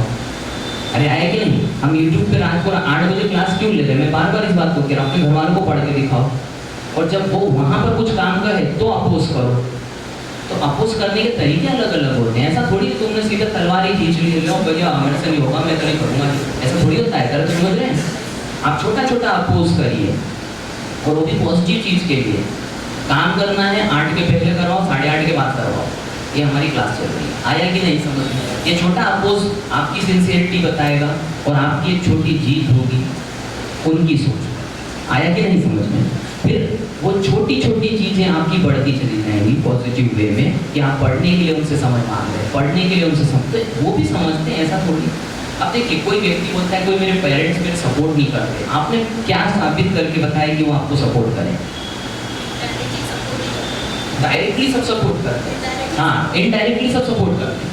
आप ये कहें कि एकदम बस वो आपके पास खड़े रहे, हाँ बेटा तू पढ़, पानी ला मैं तेरे लिए, ऐसा थोड़ी होता है। हम परिवार में रह रहे हैं, समझ में आया ना? इतनी इज्जत मिलेगी तो इतनी इज्जत के दबे हम मर जाएंगे, सही बात है कि नहीं? इतना मत इज्जत हो भाई, इतना तो परिवार में अच्छा नहीं लगता।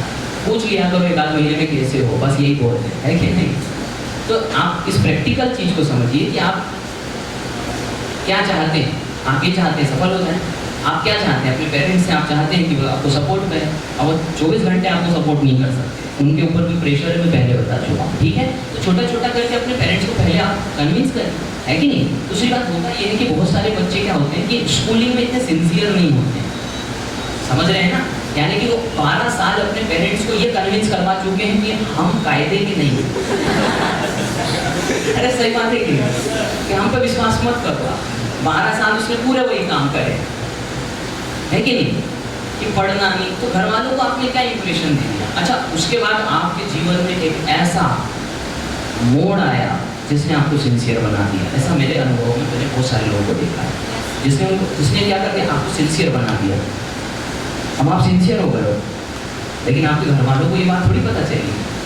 उन्हें तो वो 12 साल की यादें, अब वो 12 साल की यादें आप बोलो कि अब मैं सिंसियर हो गया, अब तुम भी सिंसियर हो जाओ, ऐसे थोड़ी ना होता है। आपको पहले 1 साल साबित करके बताना पड़ेगा कि आप सिंसियर हो गए, आपके एटीट्यूड में वो बदलाव दिखेगा, आपके परिवार वाले सपोर्ट करेंगे। मैं फिर कह रहा हूँ, तो पहले ही दुनिया से लड़ के आपका लालन पालन कर रहे हैं। अरे आया कि नहीं? इससे ज़्यादा उनसे क्या साबित करवाओगे आप? उससे ज़्यादा आप उनसे और कुछ मांगो, अब आप साबित करके बताओ। और यदि वो कहते हैं कि आपको 2 साल का समय दिया, मैं कहता हूँ 1 साल में गवर्नमेंट जॉब लग जाएगा। अरे आया कि नहीं समझ में? 1 साल में लग जाएगा, बस बिलीव करो, दिल से मेहनत करो, और जितना कहा है उतना। आया कि नहीं समझ में? 2 साल बहुत होते हैं, 2 साल बहुत होते हैं, ठीक है? जवाब मिल गया। और कोई सवाल? ताकतवर कि जिस दिन आपका रिजल्ट आया था और क्वालिफाइड लिखा हुआ आया था, तो उस दिन आपका अनुभव कैसा रहा? वो पूरा दिन आपका कैसा व्यतीत हुआ, उसके बारे में बताइए।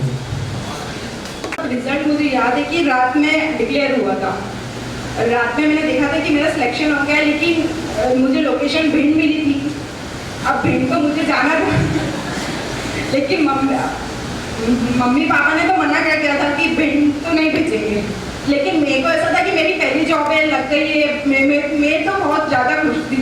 पापा ने बोला कि देखते हैं। अब पापा ने दूसरों से, जैसे मेरे फ्रेंड्स है, तो उनसे पूछा कि भिंड का क्या एटमॉस्फेयर है। अब वो खंडवा के लोकल, तो उनको पता नहीं कि वहाँ का एटमॉस्फेयर क्या है। लेकिन पहले जो सिचुएशन थी, जैसे वहाँ डाकू थे, आज वो सिचुएशन वहाँ नहीं है। वो अपन ने ऐसी अपनी मेंटलिटी बना ली है कि वहाँ पे भी ऐसा माहौल है।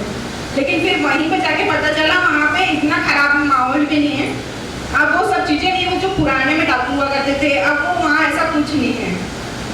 तो उस दिन पापा ने तो मना कर दिया था, तो मैं थोड़ा नर्वस हो गई थी कि अब क्या करूँ, अब फिर से एग्जाम की प्रिपरेशन करना पड़ेगा, अब दूसरी निकाल लो, ये पापा ने तो मना कर दिया।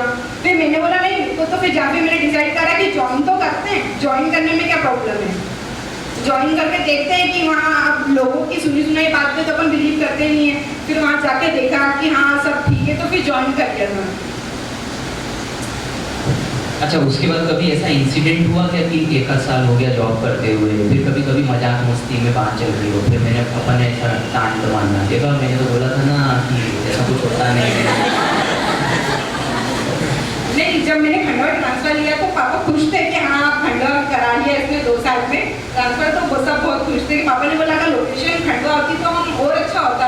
तो मैंने बोला कि ट्रांसफर होता है और ट्रांसफर हो जाएगा, बस ये प्रोविजनल पीरियड खत्म हो जाए तो उसके बाद ट्रांसफर हो जाएंगे। एक थोड़ा सेंसिटिव सवाल कि आपका एक्सपीरियंस पूछ रहा हूँ। सोसाइटी में लड़का भी है लड़की भी है, आपके पेरेंट्स हैं, आपकी शादी हो गई है, आप फाइनेंशियली स्ट्रॉन्ग हैं। अब आपके पेरेंट्स आपको कैसे देखते हैं? आप काबिल हो और एक वक्त पे आप उनके लिए कुछ भी नहीं थे, बस आप उनकी लड़की थे। अब आप क्लर्क हो, आप मिताली हो और मिताली के साथ आप क्लर्क हो, और उनके प्राउड का क्या, मतलब उनका एक्सपीरियंस क्या रहता है कि मेरी लड़की है। लोग लड़कियों के लिए कुछ अलग तरीके से सोचते हैं, आपके पेरेंट्स का क्या सोचना था? एक सेंसिटिव सवाल है, और वो होता ये है कि लड़का जिम्मेदारी संभालेगा भाई हमारी, सही है ना? क्या आपके कभी ऐसा कोई एक्सपीरियंस आपको दिखा कि जिसमें आपको प्राउड महसूस हुआ कि हाँ यार ये मैंने मेरे पेरेंट्स के लिए किया? आपके पेरेंट्स का कोई एक्सपीरियंस हो जहाँ पर उनको ऐसा लगा हो कि मजा आ गया, ज़िंदगी में ये एहसास खरीदा नहीं जा सकता?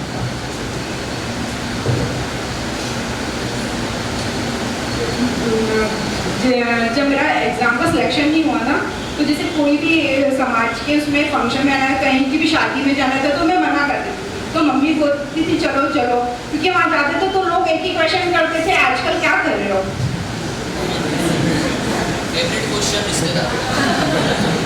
आजकल क्या कर रहे हो? तो फिर मैं बोलती थी गवर्नमेंट एग्जाम की तैयारी, तो बोलते आप तो कब से करो, निकली नहीं अभी तक।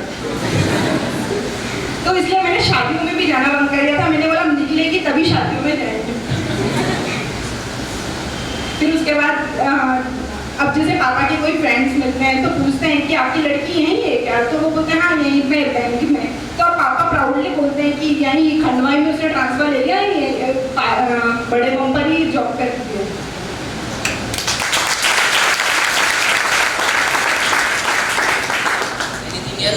कोई और सवाल? मैम आपका स्टडी प्लानिंग क्या था कि मुझे इस सब्जेक्ट को ज़्यादा टाइम देना है, कोचिंग में 4-5 घंटे क्लास अटेंड करने के बाद मतलब मैक्सिमम टाइम अपनी स्टडी को देना है, कुछ सेक्रीफाइसेस करने पड़ते कि फ्रेंड्स और बर्थडे पार्टीज में जाओ, शादियों में नहीं जाना, तो ये सब आपकी लाइफ में भी ये सब हुआ था, तो आपने कैसे मैनेज किया? फ्रेंड्स जब आपको सिलेक्शन चाहिए, बर्थडे तो हर साल ही आता है फ्रेंड्स का भी, अपना भी, दिवाली भी हर साल आती है, दशहरा भी हर साल आता है, राखी भी हर साल आती है। जब हमको सिलेक्शन चाहिए रहता है तो एक साल में हम नहीं करेंगे तो कोई फर्क पड़ने वाला नहीं है कि हम जरूरी नहीं कि फेस्टिवल मनाएं या बर्थडे के फ्रेंड्स के पास में जाएं। तो ये सब चीज़ें मैंने थोड़े साल के लिए इग्नोर कर दी थी। यहाँ तक कि अपना फेसबुक अकाउंट था जो वो भी ब्लॉक कर दिया था कि मैंने सोच लिया था जब मेरा सिलेक्शन होगा तभी ओपन होगा।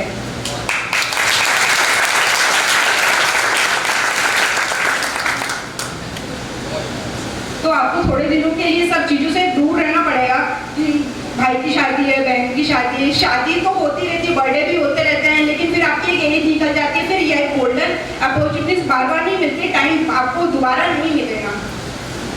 तो आपको थोड़े समय के लिए 1-2 साल के लिए सब चीज़ें इग्नोर करनी पड़ेगी। ये दिवाली तो हर साल आप मनाते हो, हर साल ही आती है और आती रहेगी। तो आपको थोड़े उस टाइम ड्यूरेशन के लिए ये नहीं बोले कि मत मनाओ, लेकिन अपन जितने छुट्टियाँ, जैसे कि आज शादी में जाना है तो आपने 5-6 दिन कोचिंग का गैप कर दिया, शादी में चले गए, तो उससे क्या है वो फिर जो अपनी कंटिन्यूटी रहती है उसमें गैप आ जाता है, फिर हमको फिर 0 से स्टार्ट करना पड़ता है। अच्छा, शादी में जाके करना क्या? पानी ही पिलाना टप्पू करो, सही बात है। इससे अच्छा है कि थोड़ा सा समय दें अपने आप को, सही बात है।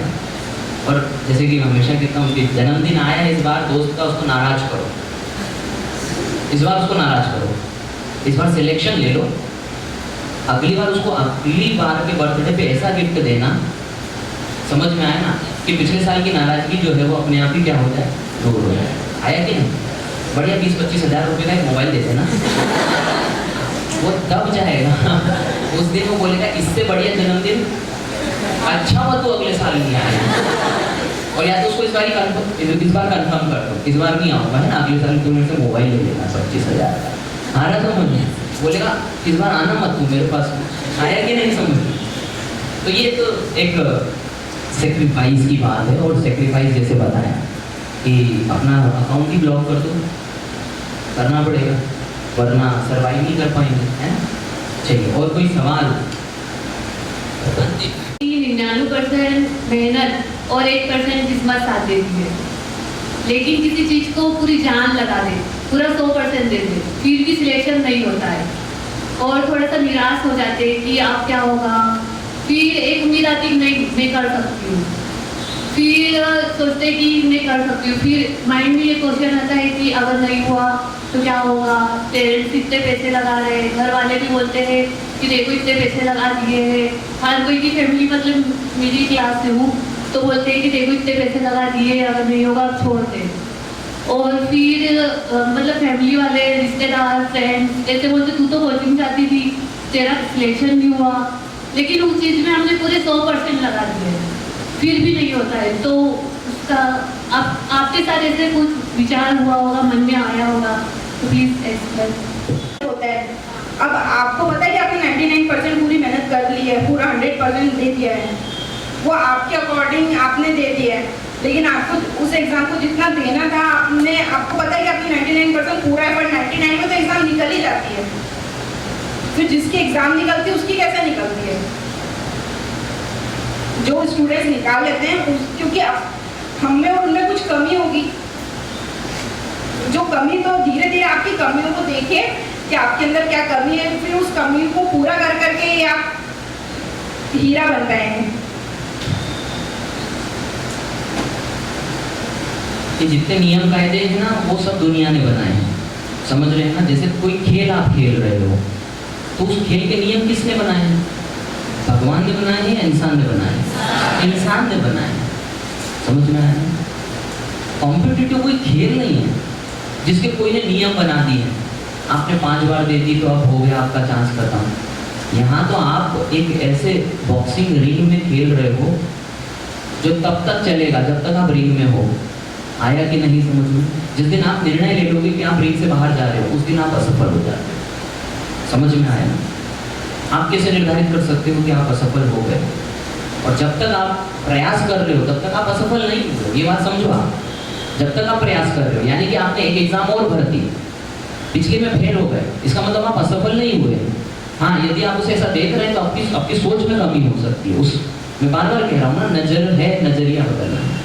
नजर बचपन में पैदा होते से मिल गई थी, हमको क्या बदलना है? नजरिया बदलना है। तो उस नजरिए को बदलने के लिए हमें सतत क्या करना पड़ेगा? प्रयास करना पड़ेगा। अब ये कब तक करना पड़ेगा? तो यही मैंने अभी थोड़ी देर पहले बोला, इसका कोई नियम नहीं बनाया गया है। हर खेल का नियम है, इस खेल का कोई नियम नहीं। इसमें ऐसे लोग भी आपसे यहाँ पर आकर के मिलेंगे जिन्होंने 25-25, 30-30 एग्जामें दी हैं और फिर 31वीं निकली है। आ रहा है समझ में? 31वीं उदाहरण है मेरे पास, आशीष सिसोदिया जूनियर इंजीनियर है, मतलब उसने संख्या भूल गया था, बोले कितनी थी मैंने।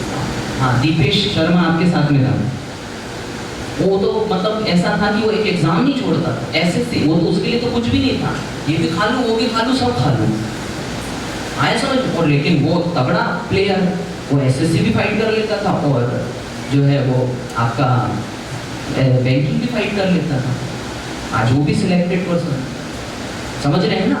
तो वो उसने अपना एक स्ट्रेटेजी बनाया, मिताली ने अपना एक स्ट्रेटेजी बनाया, आप अपना एक स्ट्रेटेजी बनाइए।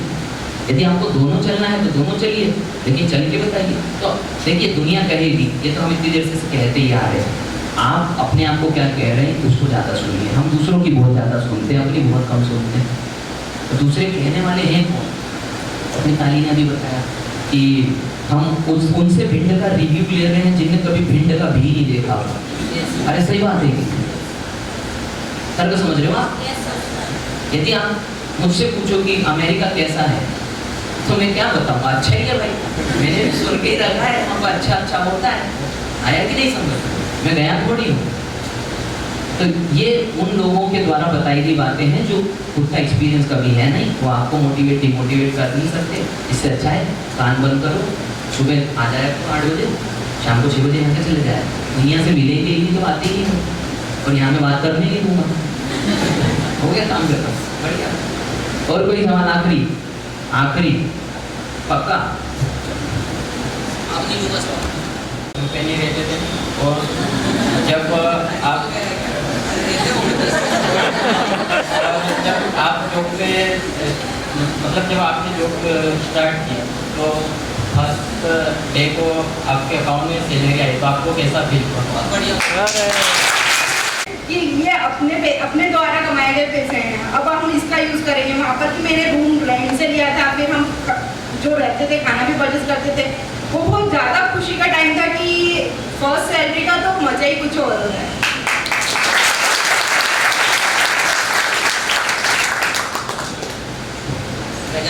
गजानंद कांस्टेबल है अभी खंडवा जिले में, और उसने मुझे एक बात बोली थी, बोले सर मैं है ना सिग्नेचर करने गया था, वो ऐसा हुआ था कि नहीं वो तो बात की बात है, लेकिन इमेजिनेशन मेरा भी उसमें हो सकता है। उसने बोला था कि सर मैंने अपने ज्वाइनिंग लेटर पे जैसे ही सिग्नेचर करे ना तो मुझे एक आवाज़ आने लग गई, खन खन खन खन।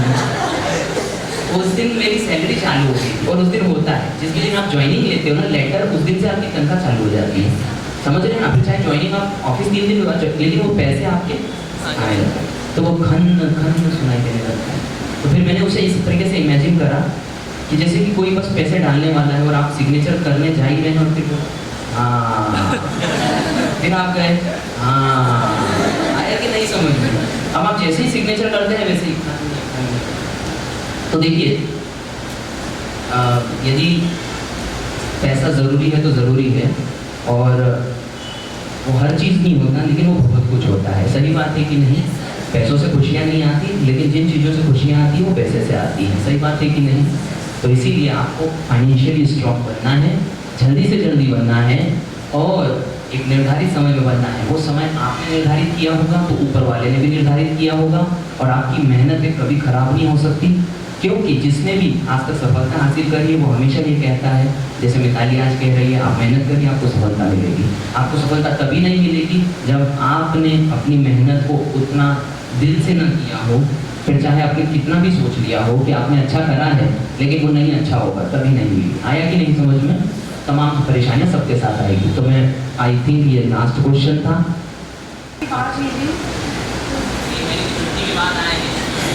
छुट्टी नहीं की है, यहाँ से मैं इस काबिल बन के निकली हूँ कि भले मुझे गवर्नमेंट जॉब नहीं मिली है, लेकिन प्राइवेट तो मिल ही गई। इतना क्वालिफिकेशन सिर्फ 12th पास हुई, फिर भी मुझे एक एग्जीक्यूटिव के पोस्ट पर रखा गया है, जहाँ पे MBA और M.Com करने वाले मेरे साथ हैं। लेकिन मैं इस चीज़ से संतुष्ट नहीं हूँ, मुझे गवर्नमेंट जॉब चाहिए, और अभी भी मैं इस चीज़ में लगी हूँ, लेकिन मैं इतना टाइम नहीं मिल पाता है। पूरे 2 घंटे होते हैं मेरे पास पढ़ाई करने के लिए, और कुछ चीज़ों में मैं बहुत कमज़ोर हूँ, जैसे इंग्लिश तो बहुत ज़्यादा ही लिखती हूँ, और सीखने का टाइम इतना नहीं है मेरे पास, यूट्यूब से इतना ज़्यादा सीखा नहीं करता। तो मैं किस तरीके से अपनी 2 घंटों को जो इंग्लिश है मेरा अभी उसको मैं कर पाऊँ? इंग्लिश में मिताली बहुत अच्छा होता है। तो हिंदी मीडियम से होने के बाद बहुत सारे ड्रॉबैक्स थे इंग्लिश में खासकर, तो मैंने उसी को फोकस करा, मतलब पहले मैंने अपने कंसेप्ट किया, अगर आपको यहाँ फैकल्टी अच्छी है तो आपको फैकल्टी पूरे कंटेंट्स आपके क्लियर करवा देती है। फिर आप न्यूज़पेपर पढ़िए, जो न्यूज़पेपर है जैसे कि द हिंदू न्यूज़पेपर है, वो बहुत अच्छा आपको ऑनलाइन ऐप में मिल जाता है वो, तो ऑफिस टाइम में भी वो ऐप में से न्यूज़पेपर पढ़ सकते हैं। तो जैसे आप बोल रहे कि जॉब के साथ मैं कैसे प्रिपेयर करूँ, तो आपको मॉर्निंग में तो टाइम मिलता होगा।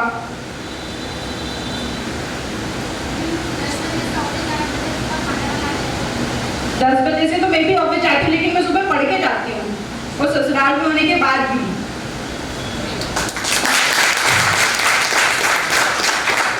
तो आपको थोड़ी आपका रूटीन चेंज करना पड़ेगा, जैसे कि जो सुबह का टाइम रहता है 4 to 6 में आप 2 घंटे में जितनी पढ़ाई कर सकते हो मॉर्निंग टाइम में, क्योंकि बहुत अच्छा एटमॉस्फेयर रहता है। जो 4 से 6 का टाइम रहता है मॉर्निंग में, सुबह की 2 घंटे की पढ़ाई और रात की 4 घंटे की पढ़ाई बराबर है।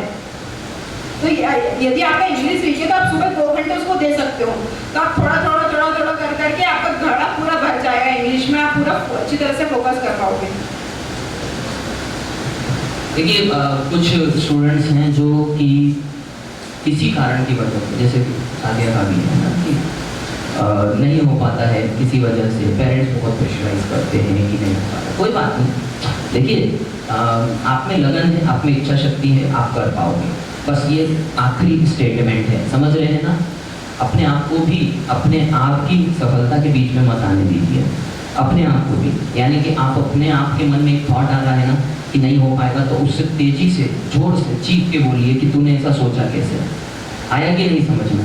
आप अपनी भी मत सुनिए इस मामले में, आप कर पाएंगे। और थोड़ा सा डेडिकेशन जो है आपके साथ प्लस है, और वही चीज़ आपको आज यहाँ पर लेकर आई है कि बहुत सारे लोग होते हैं कोचिंग ज्वाइन करते हैं, चले जाते हैं, फिर एकदम कट आउट हो जाते हैं।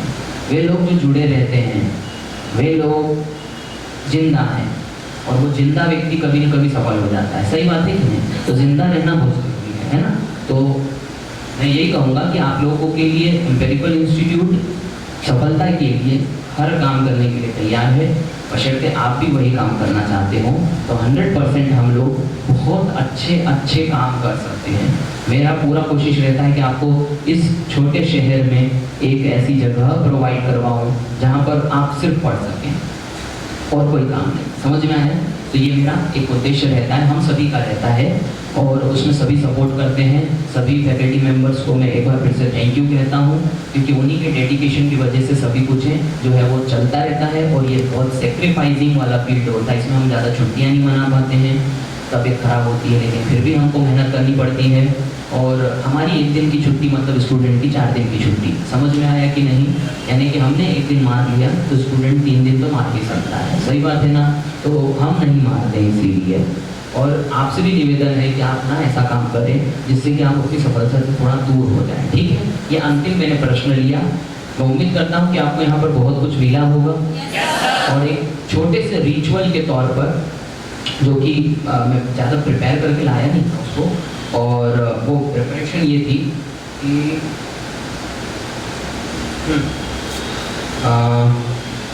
ये गिफ्ट मेरी तरफ से एक छोटा सा रहता है, और उसकी शुरुआत मैंने रामपाल से करी है। और ये छोटा सा गिफ्ट भारत का तिरंगा है।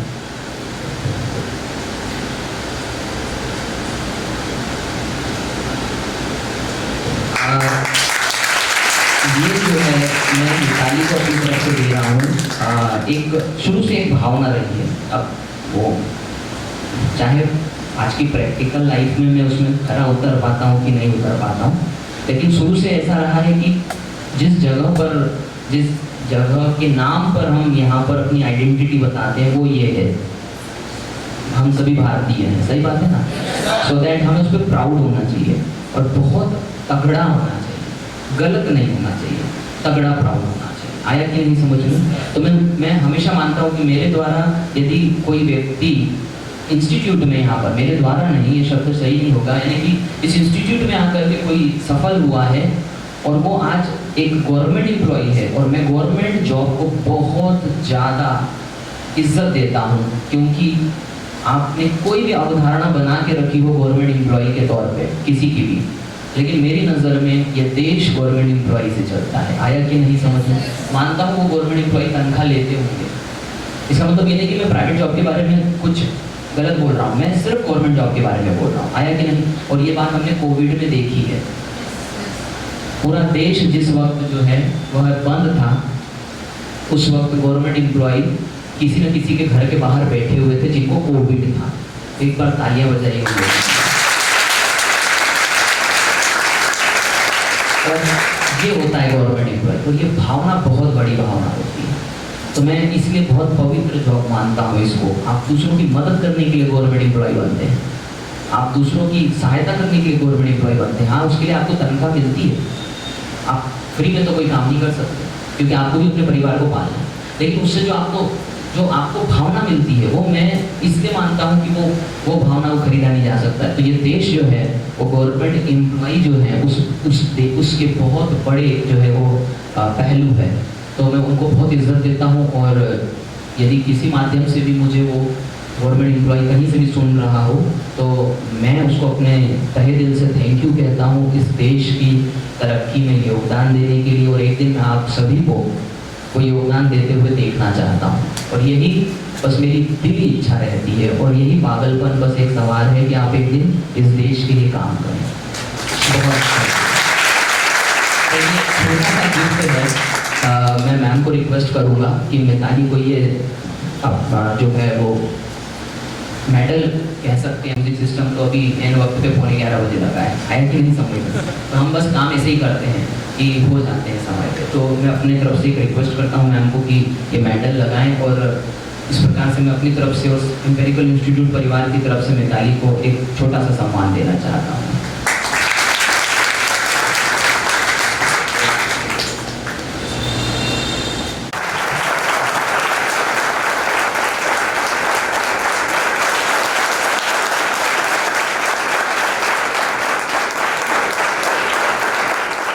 की कद्र करी, इन्होंने अपने पेरेंट्स की भावना की कद्र करी, लेकिन अपनी भावना को नहीं छोड़ी। इन्होंने अपने लिए इज्जत रखी अपनी नज़र में कि नहीं, मेरी मेहनत में ताकत है। आ रहा है समझ? तो ये चीज़ें मज़ा देती हैं। और आज जो हम मिले हैं, उम्मीद करता हूँ कि आप कभी न कभी इस जगह पर बैठें, और ये दिन बहुत खूबसूरत दिन होता है। अब इसे हम अगले महीने जिएंगे जब कोई और व्यक्ति आए, ठीक है ना? तो यदि ये भावना भी ना हो तो इंस्टीट्यूट कब का बंद हो चुका हो। चलाते हैं किसी चीज़ को इसलिए क्योंकि किसी के सपने पूरे हो। तो आपका सपना पूरा हो, मेरी पूरी कोशिश रहेगी। जितनी जान आप लगाएंगे उतनी हम फैकल्टी मेंबर भी लगाएंगे, बस आप विश्वास करें। सभी को मेरी तरफ से थैंक यू। मिठाई सब खा के जाइएगा, और थैंक यू मिताली को कहना। और बस एक ही चीज़ रहती है कि ये दिन हम ज़्यादा से ज़्यादा जिए, यहाँ पर ज़्यादा से ज़्यादा लोग आएँ, वो अपनी किस्मत पलटाएँ अपनी मेहनत से। दुनिया चाहे उनके बारे में कुछ भी कहती हो कि इसकी किस्मत साथ दे गई, इसका ये हो गया, उसको ये हो गया, आपके दिल में एहसास होना चाहिए कि आपने ज़िंदगी में कुछ लड़ के लिया, आप वो लड़ाका समझ रहे। तो एक लड़ाका आपके सामने खड़ा है, और एक लड़ाका और कहीं ना कहीं इंतज़ार कर रहा है अपने नंबर का, तो उसका भी हम इंतज़ार करेंगे अगले महीने, ठीक है? तब तक के लिए सभी को थैंक यू।